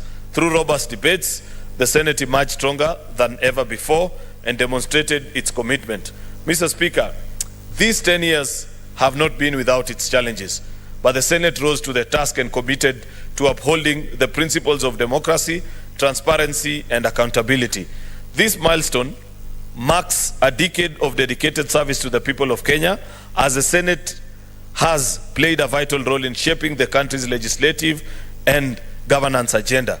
Through its oversight role, the Senate has ensured that the public resources are used for the better of Kenyans and has held public officials accountable for their actions. As we commemorate this milestone, Mr. Speaker, we recognize the hard work and the dedication of the current and former senators who have worked tirelessly to ensure that the Senate remains a strong and effective institution. We acknowledge the support of the Kenyan people who have placed their trust in the Senate to represent their interests. Mr. Speaker, just reflecting upon, I thought as well on some of what many might consider to be among the highs, just as I've listed quite a number, and what perhaps where there is a high, Mr. Speaker, there has to be a low. The world and life generally is sinusoidal. It rises and it falls. And I remember quite a number. The passage of the security laws, Mr. Speaker, Amendment Bill of 2014, quite a difficult and a challenging time for us in Parliament. The passage of the revenue generation sharing formulas, the three of them, Mr. Speaker, have been quite a challenge in this House, Mr. Speaker. I have been lucky to witness all three, Mr. Speaker, and I know while each has been unique and has had its own difficulties and nuances associated with dividing anything money related, Mr. Speaker, each has been unique, but I'm glad that on all three occasions, Senate emerged the winner. Of course, the first and the second Senate Mashinani sittings in Kitui goes down as a high. Mr. Speaker, the suspension of the Senate sittings in solidarity with senators arrested over the second generation revenue sharing formula. That was quite a high. We came together and pulled together close ranks across political party divides, Mr. Speaker, and ensure that our colleagues who had been arrested in the course of their duty were brought back to this House before debate could commence on anything, Mr. Speaker. That was quite a high. It's not every day, Mr. Speaker, that colleagues close ranks and fight for each other. Oversight of county governments and assemblies by Senate committees are quite an important exercise that we partake through our various committees, Mr. Speaker. well-coordinated impeachment processes, bringing order to county governments, Mr. Speaker. We have saved governors on these floors. We've hanged some, Mr. Speaker. Both very difficult experiences. On days where we have acquitted some, hasn't been easy. Most of the times, Mr. Speaker, we've had to sit until very late at night. There are some that we've sat up to almost 2 or 3 a.m. in the morning because of statutory deadlines, Mr. Speaker.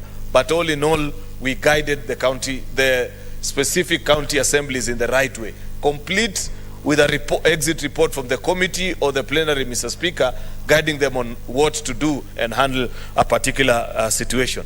What are some of our laws, Mr. Speaker, as a House, the past 10 years as I reflect and think through? Quickly off my mind, Mr. Speaker, I remember the stalemate with the National Assembly and the national government over the division of revenue bill. Quite famous in the 10th Parliament, Mr. Speaker. No, the 11th Parliament, where National Assembly was grappling with appreciating that Senate had arrived, we were the new kid on the block, and we were ready and willing to defend the place of devolution in our constitution. And therefore, on many afternoons, the National Assembly spent useful public time discussing individual senators as opposed to our position and what we stood for in the family of devolution, Mr. Speaker. It hasn't been an easy time. Secondly, of course, arrest of senators, colleagues, Senator Cleophas Malala, Senator Christopher Langat, and Senator Dr. Ltumbesi Lelegwe over standoff on related to the passage of second generation formula. That was quite a difficult time for us as a House, but I appreciate what we did together, all of us, those that were in support of the formula as proposed, those that were against, we all stood firm and said the state had taken their game too far. And until we were given a credible explanation of where our colleagues were, they were unconditionally released, that's when debate resumed, Mr. Speaker. Of course, Council of Governors and Senate standoff over oversight funds, especially conditional grants, and the High Court judgment limiting oversight mandate of the Senate. That was quite a low, Mr. Speaker. I must speak of it. And on that afternoon, when we retreated back to reflect on the judgment of the High Court, where the judge, in his finding, tried to limit the role of the Senate in oversighting funds to the specific counties, which funds we could go through, that was a difficult moment. Because on one hand, Mr. Speaker, you have the public charging at you and demanding of you that you're the senator for Siaya, senator for Nyamira, senator for Nyandarua. What are you doing as Governor XYZ is misappropriating public funds? The courts on the other side are telling us that you cannot do that on certain specific things that ordinary citizens don't understand. All they want is to see public money spent prudently. That was quite a low time for us. Of course, delay in constituting of committees and changes in leadership position for majority and minority side. We've had this fight, this particular session on the minority side for a greater part of last term. We had this particular challenge on the majority side, Mr. Speaker. Not a very easy time when people have got to let go of leadership position, Mr. Speaker. Hasn't been an extremely easy time. And perhaps over time, this is a question that Senate needs to resolve, because much as it is difficult here in the Senate, it's even more difficult in the county assemblies. And they draw from the experience in the Senate. I know for a fact that there are county assemblies, Mr. Speaker, that up to now are yet to resolve leadership wrangles. My own county assembly of Kericho spent almost 4 months of this session just trying to resolve who is the majority leader. And therefore, it's a challenge to us as a House, because we are the protectors and the custodians of devolution. Thinking about this, Mr. Speaker, perhaps either by legislation or provide a clear guidance on how to achieve on the positions of leadership here in the Senate as well as in our county assembly. Of course, failure by governors in the 11th Parliament to honor summons, quite a number, many have been fined. Unfortunately, in the Powers and Privilege Act, we haven't provided for how to, we don't have the mechanism. You know, Parliament and Senate doesn't have, we cannot send our sergeant at arms to go and arrest governors who have refused to show up or have jumped bail, haven't paid their fines. We need to think through and consider that. Of course, removal of senators from office was quite a difficult time for us as well. You remember the case of Senator Mwaura, Senator Professor Kindiki, Wetangula, and Senator Kangata. That was quite a difficult time for us. Of course, delays of processing of Senate bills during the 11th and 12th Parliament. We haven't faced this challenge yet. I have to be optimistically cautious, Mr. Speaker, so that I don't get ahead of myself, because I know how I've been around fairly long enough to know that when it's all rosy when you're beginning terms of Parliament, but as you get deep and deep into the term and there are disagreements between both houses, then the urge to withdraw or to ignore the Senate, rather, Mr. Speaker, clicks in. And on those occasions, you find that Senate ends up suffering. Mr. Speaker, finally, just as way of concluding, and this I have picked randomly, I am just reflecting on colleague senators that we've had the privilege of serving with over the last 10 years, and moments and things that they did that will remain forever etched in the memory or the history of Senate, Mr. Speaker, for those acts have defined us, who we are today and what we shall be in the future. Number one, Mr. Speaker, Senate Speaker Ekwe Ethuro.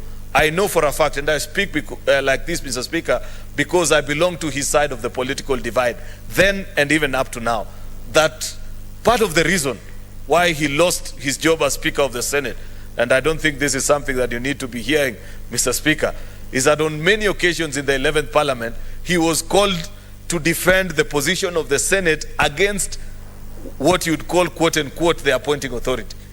Some of them extremely powerful, Mr. Speaker. But because he stood firm in defense of this House, unfortunately, he never made it as he would have wished to return as a Speaker of this House. And I know that that's a huge price that he paid, but we continue to celebrate him. I celebrate him each day. He's one of the gentlemen who, when for one reason or the other I bump into him, I bow in honor because of what he did for this institution during very difficult times, Mr. Speaker, including days when police officers were sent to cordon the House of Parliament. He stopped debate for close to 30 minutes until police officers moved away from Parliament. And of course, you know who had sent police officers then. It's not an easy decision. That seat that you sit on, Mr. Speaker, sometimes calls on you to make very, very difficult decisions in defense of this House, Mr. Speaker. And for that reason, I celebrate Senator Ekwe Ethuro. Secondly, the Senator Professor Kindiki served as our first majority leader on this side of the House where I lead, had the privilege of serving under him as a new senator, guided many of us that were new to Parliament then, even though even him was his first term of Parliament, had quickly learned the ropes and guided us, afforded us the opportunity to lay a firm foundation, and I believe that is what has guided many of us to secure and set up a firm foundation. Of course, he led in the institutionalizing of bipartisan approach on matters concerning the role and the place of Senate on devolution.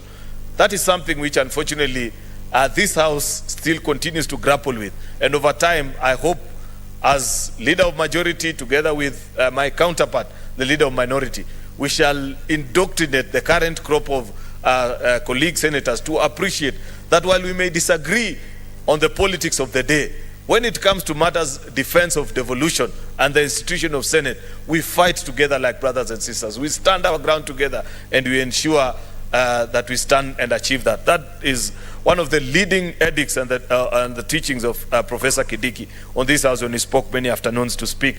Of course, the Right Honorable Speaker of the National Assembly, Speaker Moses Masika Wetangula, then as leader of minority. Very interesting debates on many afternoons, Mr. Speaker. And I wish I said this when many of our colleague senators were here in the afternoon, because I continue to see in this House an unfortunate emerging trend, Mr. Speaker, where debate is losing its pace. I enjoyed those afternoons as a newcomer into this House, Mr. Speaker, where even though people are saying extremely difficult and sometimes harsh things to each other, those that were being spoken to kept quiet and allowed colleagues to make their point first before rising to counter whatever is being argued. That's a culture of debate. That's what Parliament is about, Mr. Speaker. And that's a culture which Senator Moses Masika Wetangula deeply espouses. Many afternoons kept this House entertained with his quotes from various books.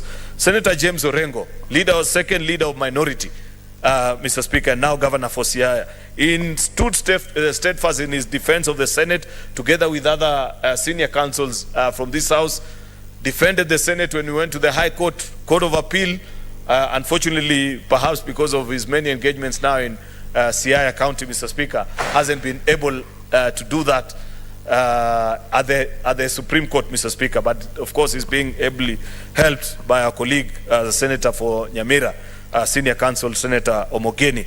We celebrate his work. Senator Kiraitu Murungi led in the quest for strengthening of oversight role of the Senate in its and the place of Senate in the Parliamentary Service Commission.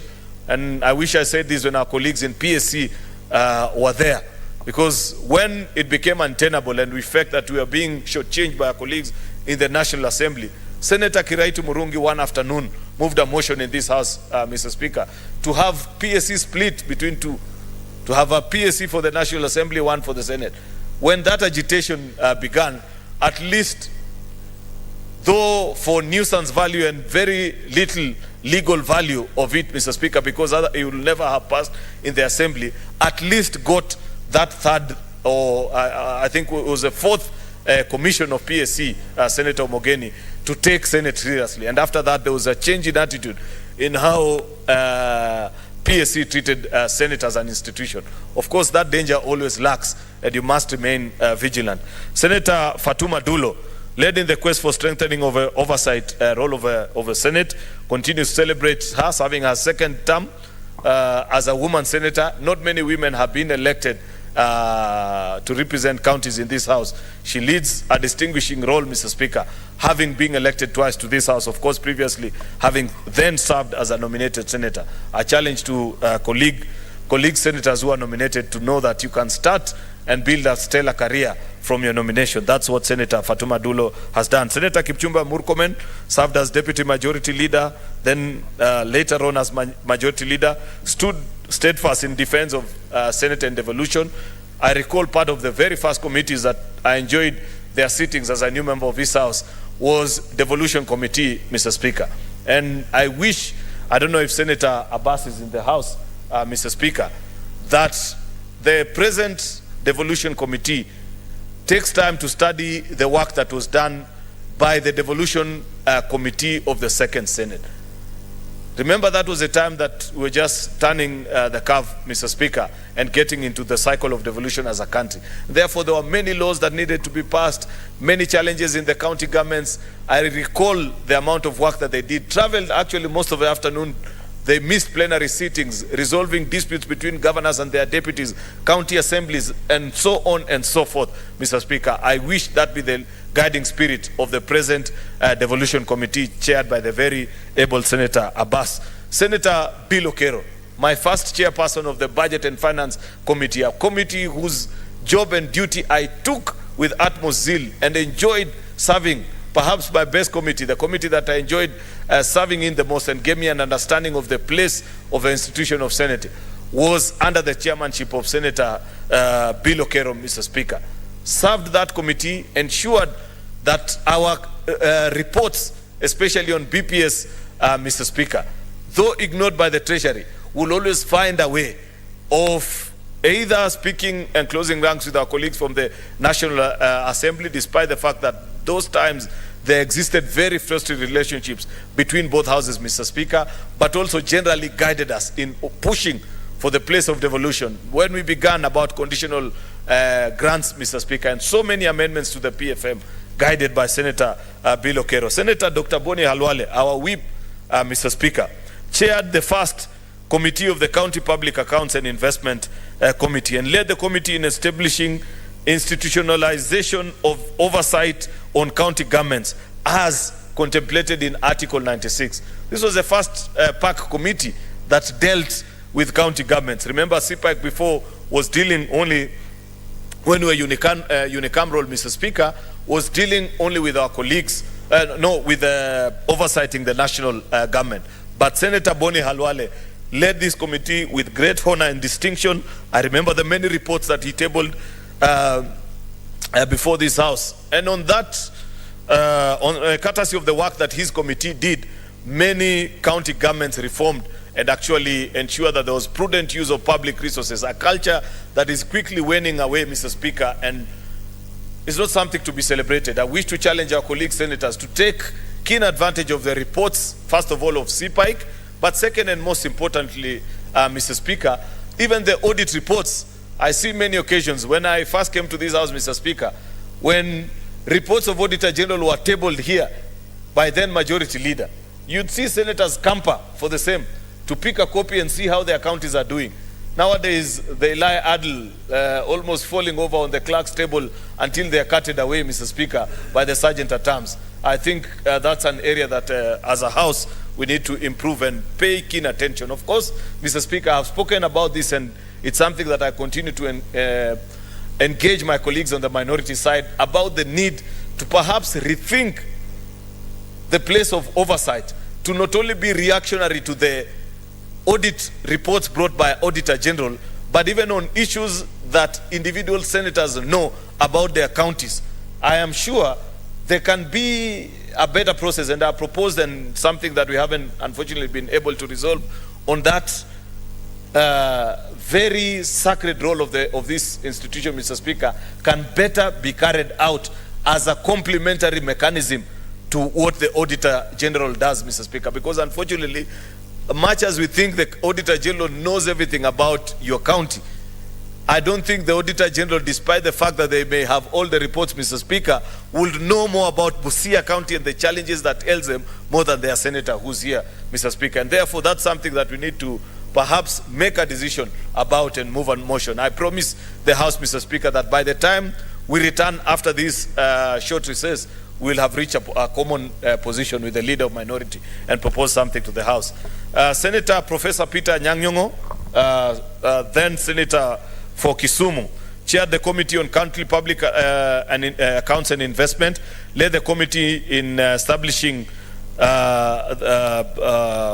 county oversight mechanisms, also took a lead in strengthening oversight function by ensuring cabinet secretaries and other state public officers appeared before committees when summoned to. One of the best reports that you'll read about Parliament, Mr. Speaker, on Kenya Airways was courtesy of work that was done by a special committee led by Senator Professor Peter Nyang'nyong'o of this House, with this House, Mr. Speaker. Senator Martha Wangare, now member of Parliament for Gilgil, began her career in this House as a nominated senator, has moved on to serve now, I think now, yeah, she's serving her second term as Member of Parliament for Gilgil constituency. Introduced and navigated amendment to the Employment Act, providing for the provision of pre-adoptive leave for parents seeking to adopt a child. You know, the bill was assented to and is now part of our employment law. Just the same way when you are expecting the birth of a child, Mr. Speaker, many people take leave. She introduced a very interesting proposal which senators and the National Assembly agreed to on what she called pre-adoptive leave. People going on leave as they prepare to adopt a child, Mr. Speaker. Senator Mutula Kilonzo Jr. Remained steadfast in his quest for the protection of devolution, introduced legislation on the county boundaries to resolve long outstanding and delicate boundary disputes between various counties. Unfortunately, Mr. Speaker, the county boundaries bill has never been concluded on, Mr. Speaker. It's presently before the House. And I hope, Mr. Speaker, that this Senate will take time to have a rigorous debate about that particular bill this time, Mr. Speaker, especially in light of the fact that we know that IBC, once properly constituted, Mr. Speaker, has got to do delineation of boundaries in this present year. And I believe it is Senate that can guide on dispute resolution between various counties, Mr. Speaker, and this is a present challenge that exists. In fact, I struggle to imagine a county. There are very few counties that don't have boundary disputes with their neighboring counties, Mr. Speaker, and it's something that Senate can guide on how to conclude on this process. Senator Dr. Agnes Zani, Mr. Speaker, was instrumental in introducing legislation for the protection and enhancement of devolution, including the very famous Natural Resources Bill, which has been introduced this term of Parliament, I think, by Senator Danson Mungatana. I hope, Senator Mungatana, you work and conclude on that bill as soon as now, because that bill is extremely important to all of us, because each county has a resource that they share or that they give to the country.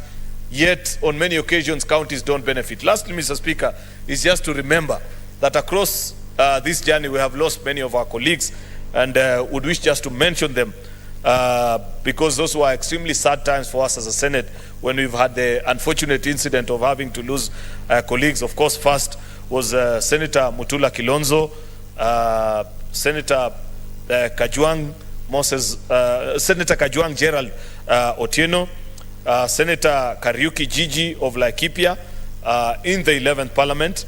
Then, of course, in the 12th Parliament, last Senate, Mr. Speaker, unfortunately, we lost Senator Ben Okello of Migori County.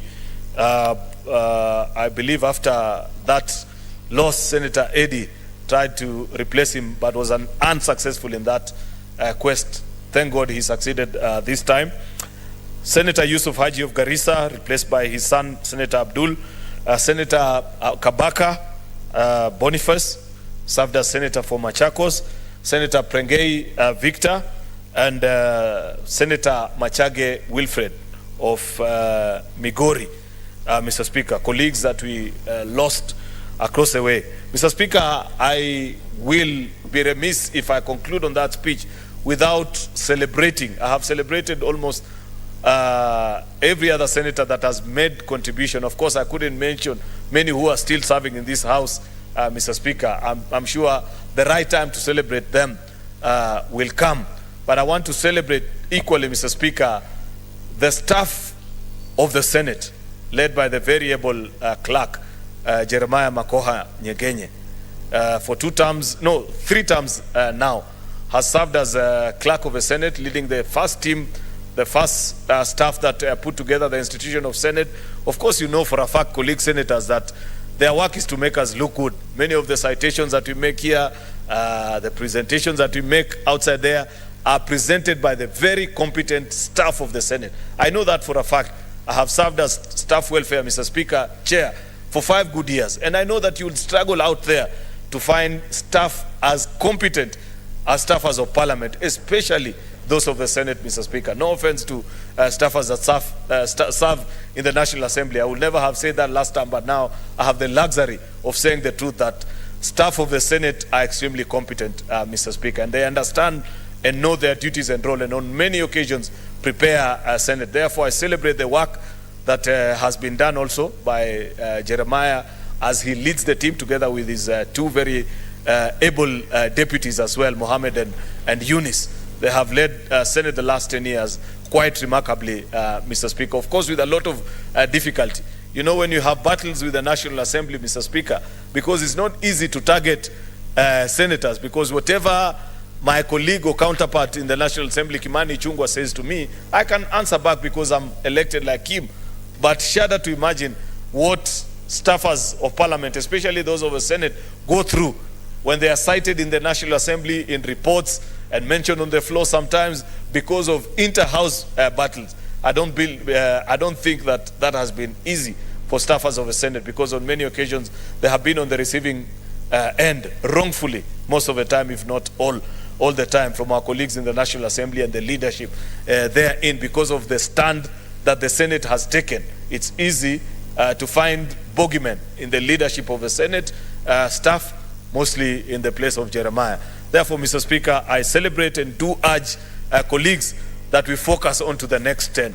I know we have started with difficulties, Mr. Speaker, but I give my assurance first to the Senate and to the country that we will find our bearing, we will find our space, we will close ranks, and this Senate, the current session, Mr. Speaker, I still believe will serve to be the best Senate that has been, other than the other two, better than even the other two, Mr. Speaker, because I know for a fact with great difficulty, as I say, there's always a silver lining in every cloud. I know, of course, at the moment, with all the difficulties that we are facing in the country, and even with us as an institution, people may begin to imagine or think that perhaps not much will be achieved. But I want to tell them, watch this space. This Senate will achieve great things for both for country and for the various counties, Mr. Speaker. With those very many remarks, thank you, Mr. Speaker, for indulging me. I celebrate you also, Mr. Speaker, for the work that you have done in the last few months. It hasn't been easy, but I know there will be a time to celebrate you even greater once you have steered us to greater success. Thank you, Mr. Speaker. Thank you, colleagues, for indulging me. Senator Mungatana, I will allow a few of us to make certain interventions, and we'll speak for not more than 5 minutes so that we have time for the business in the order paper. The Honorable Senator Mungatana.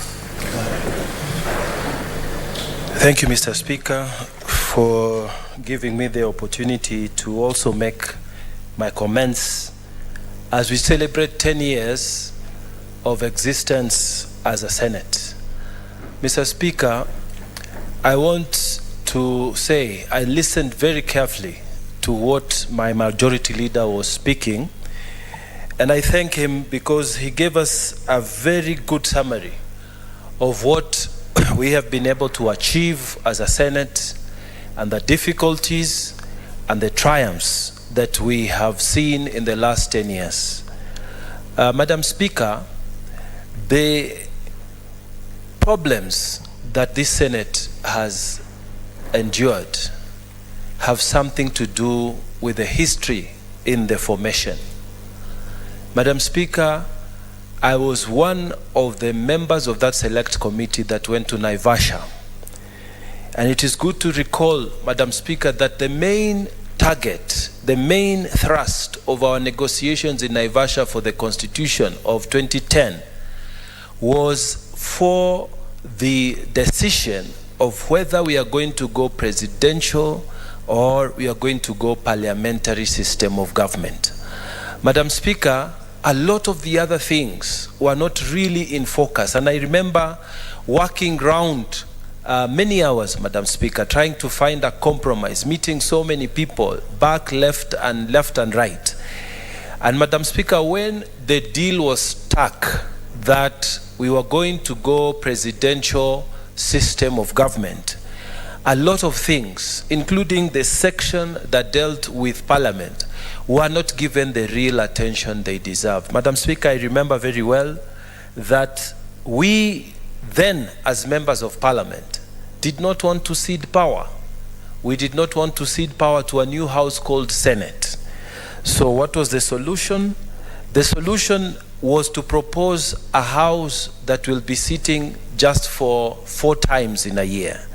The solution was to create a house similar to the one in the Kingdom of Eswatini, where, Mr. Speaker, members of Parliament are elected, and then from their various regions, they sit down to elect members of the Senate. In other words, it's a secondary vote. Then, Madam Speaker, we wanted to create a Senate similar to what existed then in Canada, where members of Parliament are the people who sit down and they do a secondary vote after the universal suffrage. And then, Mr. Speaker, Madam Speaker, then the senators would come in. And what we had in mind, Madam Speaker, was to maintain all power within the National Assembly. And we were very clear at that time that we needed to just honor some legislators who had served term and who were willing to serve in the Senate. So, Madam Speaker, time has now come that because the committee of experts decided that they were going to give the senators universal suffrage, they were to come back by direct vote. Madam Speaker, then they did not give them the correct powers. Madam Speaker, then we have historical issues in terms of execution of our mandate. So, Madam Speaker, my prayer is that going forward, this House, Madam Speaker, would be a House that makes laws and have a second bite at the cherry. Today, Madam Speaker, during the statement hour, we were told of a law that was passed specifically at the National Assembly just to benefit those who wanted to make maximum profits from cashew nuts, Bixa, Macadamia business. Madam Speaker, if that law had come to a second chamber, to a senior chamber such as ours, it would not have passed, and the people would have been saved. And Senator Morango from Kirinyaga would not have had to cry because of the way the farmers from his areas are being mistreated because of that law that was passed in a haste at the lower house. Madam Speaker, it would help us to think about making approval sittings to just be the Senate's preview, so that, Madam Speaker, only senators, like in the United States where we borrowed this system, should be sitting to approve potential nominees from. Time up, Senator Mungatana. Thank you. Senator Catherine Muma. Thank you, Madam Senator, for this opportunity to contribute to this. I would like to celebrate, is it the second birthday or the second birthday of the Senate under the new constitution? Madam Speaker, I happen to serve on the Commission for the Implementation of the Constitution, and I would like to endorse what Majority Leader has said, that those who were before us, the first Senate and the second Senate, or the second Senate after independence and the third Senate, did a great job. They did a great job in modeling to the country what the rule of law looks like.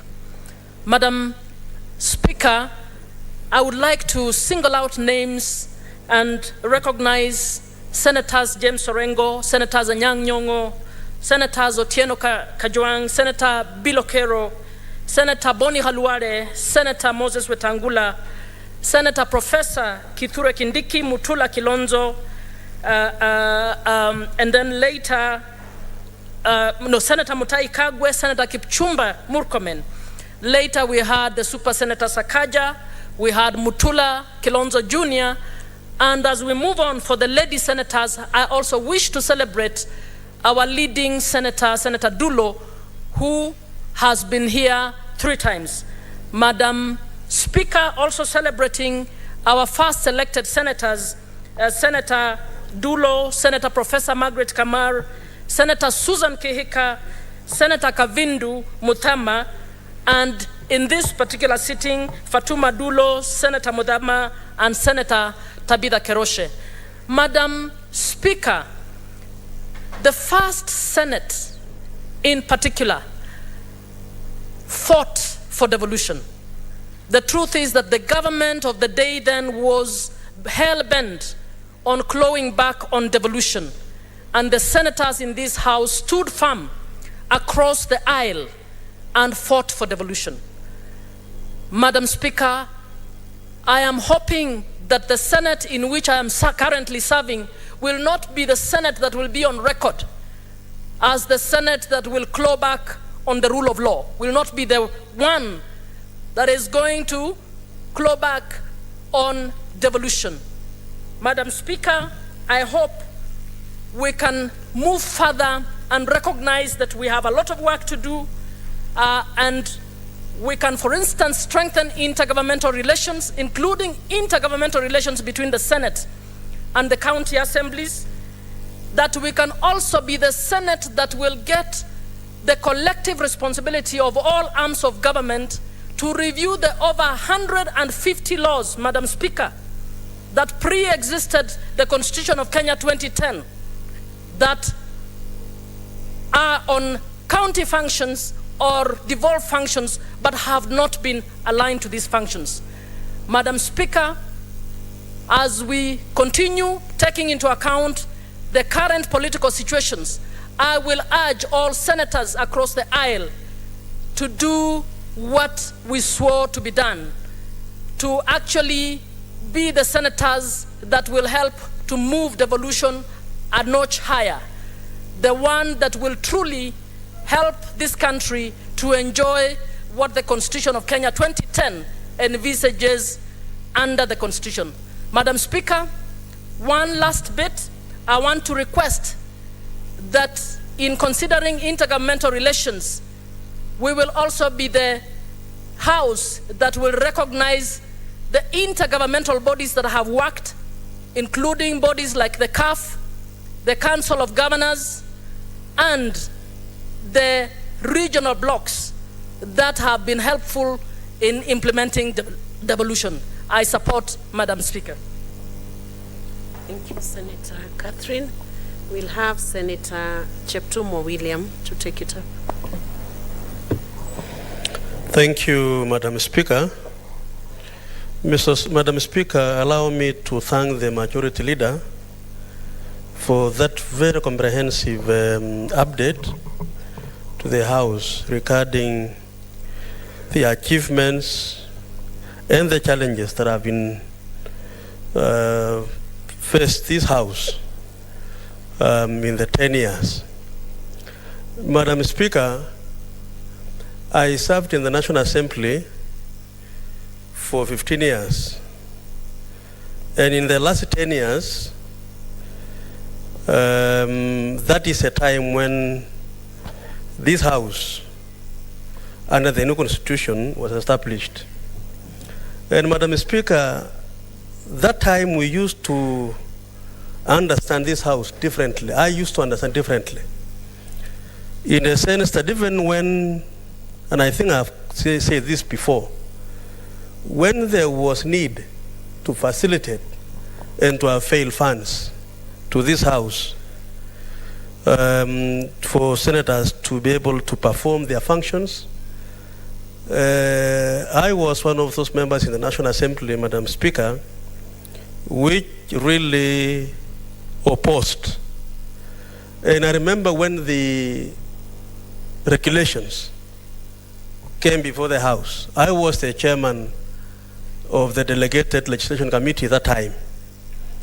And we never saw the need, and I never saw the need as the chair of that committee at that time. Madam Speaker, having been now in this House, it has already been said by the Majority Leader that one of the challenges this House faced is the fact that it doesn't have resources, that senators were not being facilitated to be able to perform the functions. And I think, Madam Speaker, there will be a Kamukunchi after this sitting to discuss as a House on how best as a House we deal with that particular situation. Madam Speaker, unless and until this House is enabled to perform their functions. Madam Speaker, when I was a member of Parliament, you will allow me to refer to this because I want to draw comparison between what happened in that situation and now.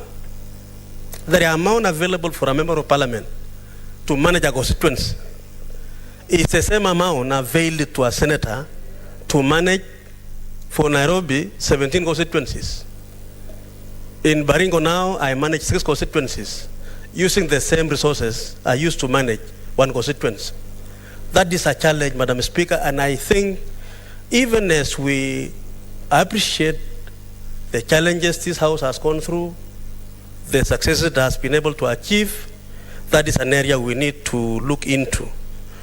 Madam Speaker, 10 years have gone, and devolution, as envisaged initially, was so that, Madam Speaker, we take more resources down to the people. Madam Speaker, today we are at 385 billion, if I'm not wrong, in this coming budget, from what we know.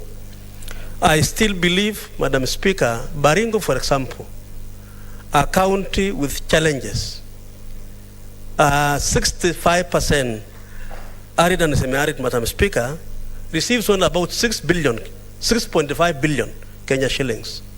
It is unable to achieve and to perform and deal with matters challenging facing our people. So, Madam Speaker, I think this House, as we listen and appreciate the successes Senate has done over the years, it is time for us now, Madam Speaker, as a house to stand firm, claim our space, and continue to use the existing current understanding between the two houses, Madam Speaker, because I believe that there is some element of understanding now, so that, Madam Speaker, we reduce the tension that has existed before between the two houses. Madam Speaker, I am happy today that I participate in this house. And as we move forward, Madam Speaker, Kenyans and Kenya, Madam Speaker, will be... Time up. Senator Eric Mogeni Okomo.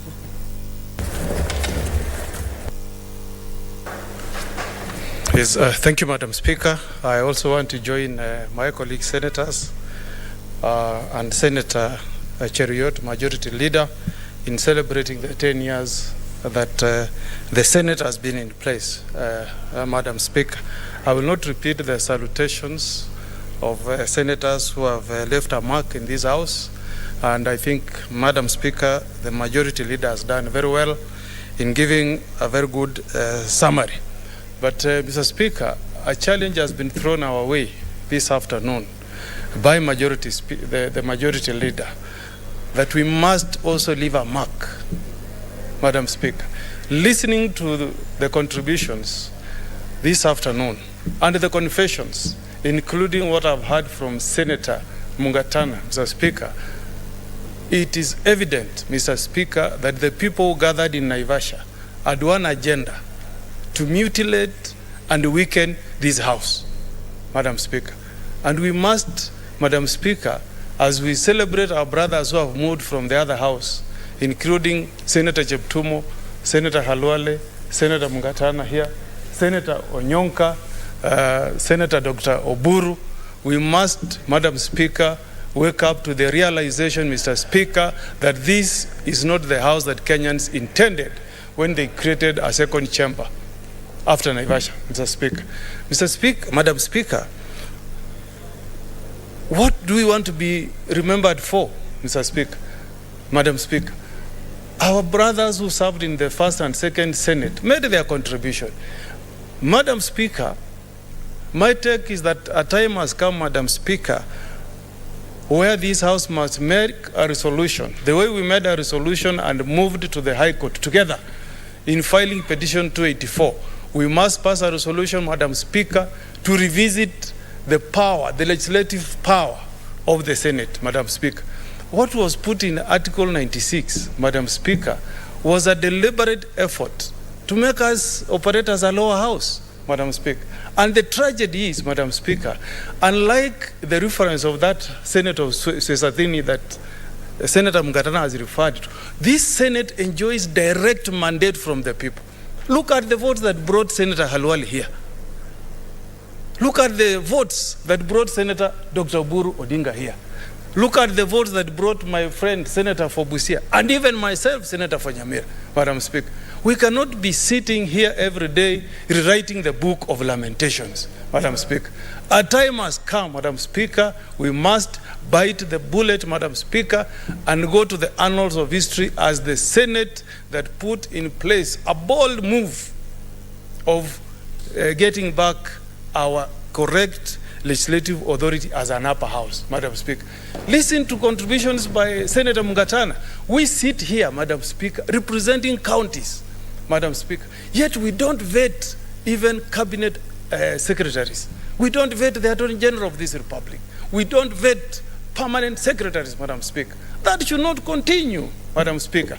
Let us pull together, Madam Speaker. This is for posterity. This is in public interest. This is for the good of our country, Kenya. This is in defense of devolution, Madam Speaker. So I'm urging my colleagues, as we celebrate 10 years, let us also leave a mark. Let us ask the question, what will we be celebrated for as the third Senate, Madam Speaker? We cannot, Madam Speaker, continue as if business as usual. No, things are not right, Madam Speaker. As we speak, Madam Speaker, your counterparts in National Assembly are controlling 60 million for repair of roads in each constituency, and you have no say as a senator. We tried to amend the Roads Act on the floor of this House, Madam Speaker, but our friends, our brothers from the National Assembly said they will never allow us to have any say on the usage of that money. Yet, Madam Speaker, as a senator, you need to know where has your governor put money for roads. You need to know where has the member of parliament put money for roads so that there is no duplication, Madam Speaker. We cannot allow, Madam Speaker, a situation where there is wastage of resources. Madam Speaker, a road is done by a governor today, a member of National Assembly will come the following day, Madam Speaker, and they do the same thing. Look at bursaries. You have a member of parliament dispersing bursaries. Women rep giving bursaries. Governor giving bursaries. Which household receives what? So, Madam Speaker, I pray, Madam Speaker, that this Senate will lead the way, Madam Speaker, in amending the Constitution so that we truly become an upper house. This is not about UDA. This is not about Azimio, Madam Speaker. This is about having a constitution. Thank you. Thank you, Senator Omugeni. Senator Boni Halole. I cannot see Senator Wakili Sigei, so you can take the floor, Senator Boni. Thank you, Madam Speaker. Madam Speaker, is indeed a privilege for me to stand here and thank God that when I cast my eyes across the House, I see only two people, who are there on day one of the second Senate, which is the first Senate in this generation. It was Mr. Speaker, who are currently in this House. It was Mr. Speaker, Madam Speaker, the clerk, Nyekenye, and myself, Mr. Speaker. We are the only ones surviving from that generation. So we want to thank God. Having thanked God, I want to thank the leader of the majority and ask the clerk, as the CEO of the Parliamentary Service Commission, did you really put thought into this process? Are we not the real problem? Why? How can you say this is a great day? When we have demeaned ourselves, we are reducing celebration of a national institution that changed the trajectory of development in this country, that brought tarmacs for the first time in the country, build level 4 and level 5 hospitals, teaching and referral hospitals for the first time in this country. We are celebrating it through a motion late in the evening. Today, life should have come to a standstill in the entire Senate so that we celebrate this day in a proper manner. We are demeaning ourselves. And I challenge the CEO, who is none other than the clerk. They have failed us. I challenge the Speaker. I challenge the leader of the majority. The resources are there. I know for a fact there is nobody in the current government who would not have supported a proper celebration of this Senate. Having said that, Madam Speaker, I want to tell members that this agitation of more funds and more funds and more funds to county governments, we should temper it. Temper it with questions of, when we send the money, what does it do? 10 years ago,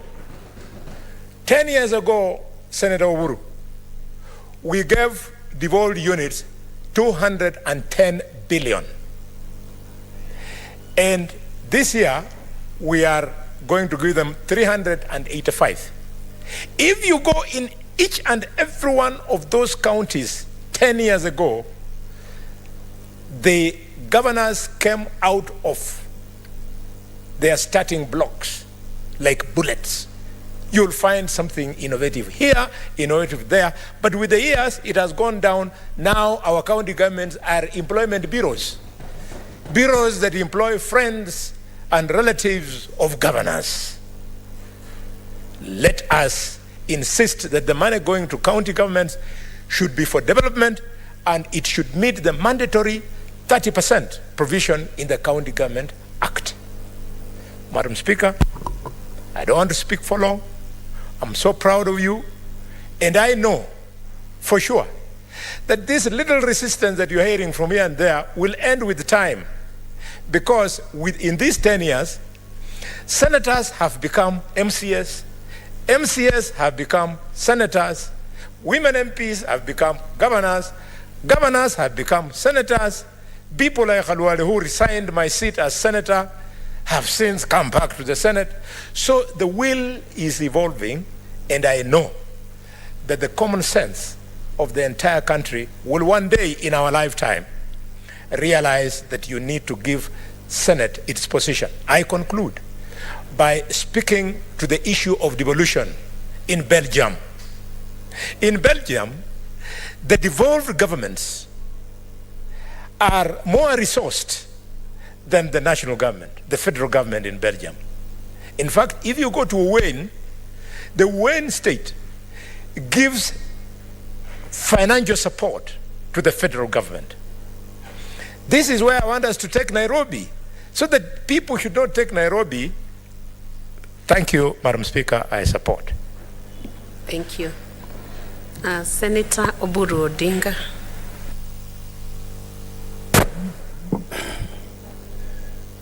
Thank you, Madam Speaker, for the opportunity.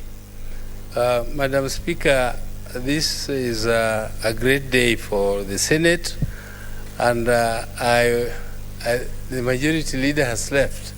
I would have really liked to congratulate the Majority Leader, Madam Speaker, because he is very eloquent. He's a young man, but I think he will go far, because he narrates exactly what happened, and in a very, very eloquent and easy way. Madam Speaker, devolution is something which was inherited from independence. Madam Speaker, at independence we had two parties. There was KADU and there was KANU. And KADU was advocating for what was then called Majimbo. But Majimbo, in its application, was actually devolution. Madam Speaker, at independence, we had a Majimbo constitution. And that Majimbo constitution gave us regional assemblies. Madam Speaker, that constitution gave us regional governments. And at that time, Madam Speaker, there was a passion for unity. Unity, uhuru na umoja, uhuru na umoja, uhuru na umoja.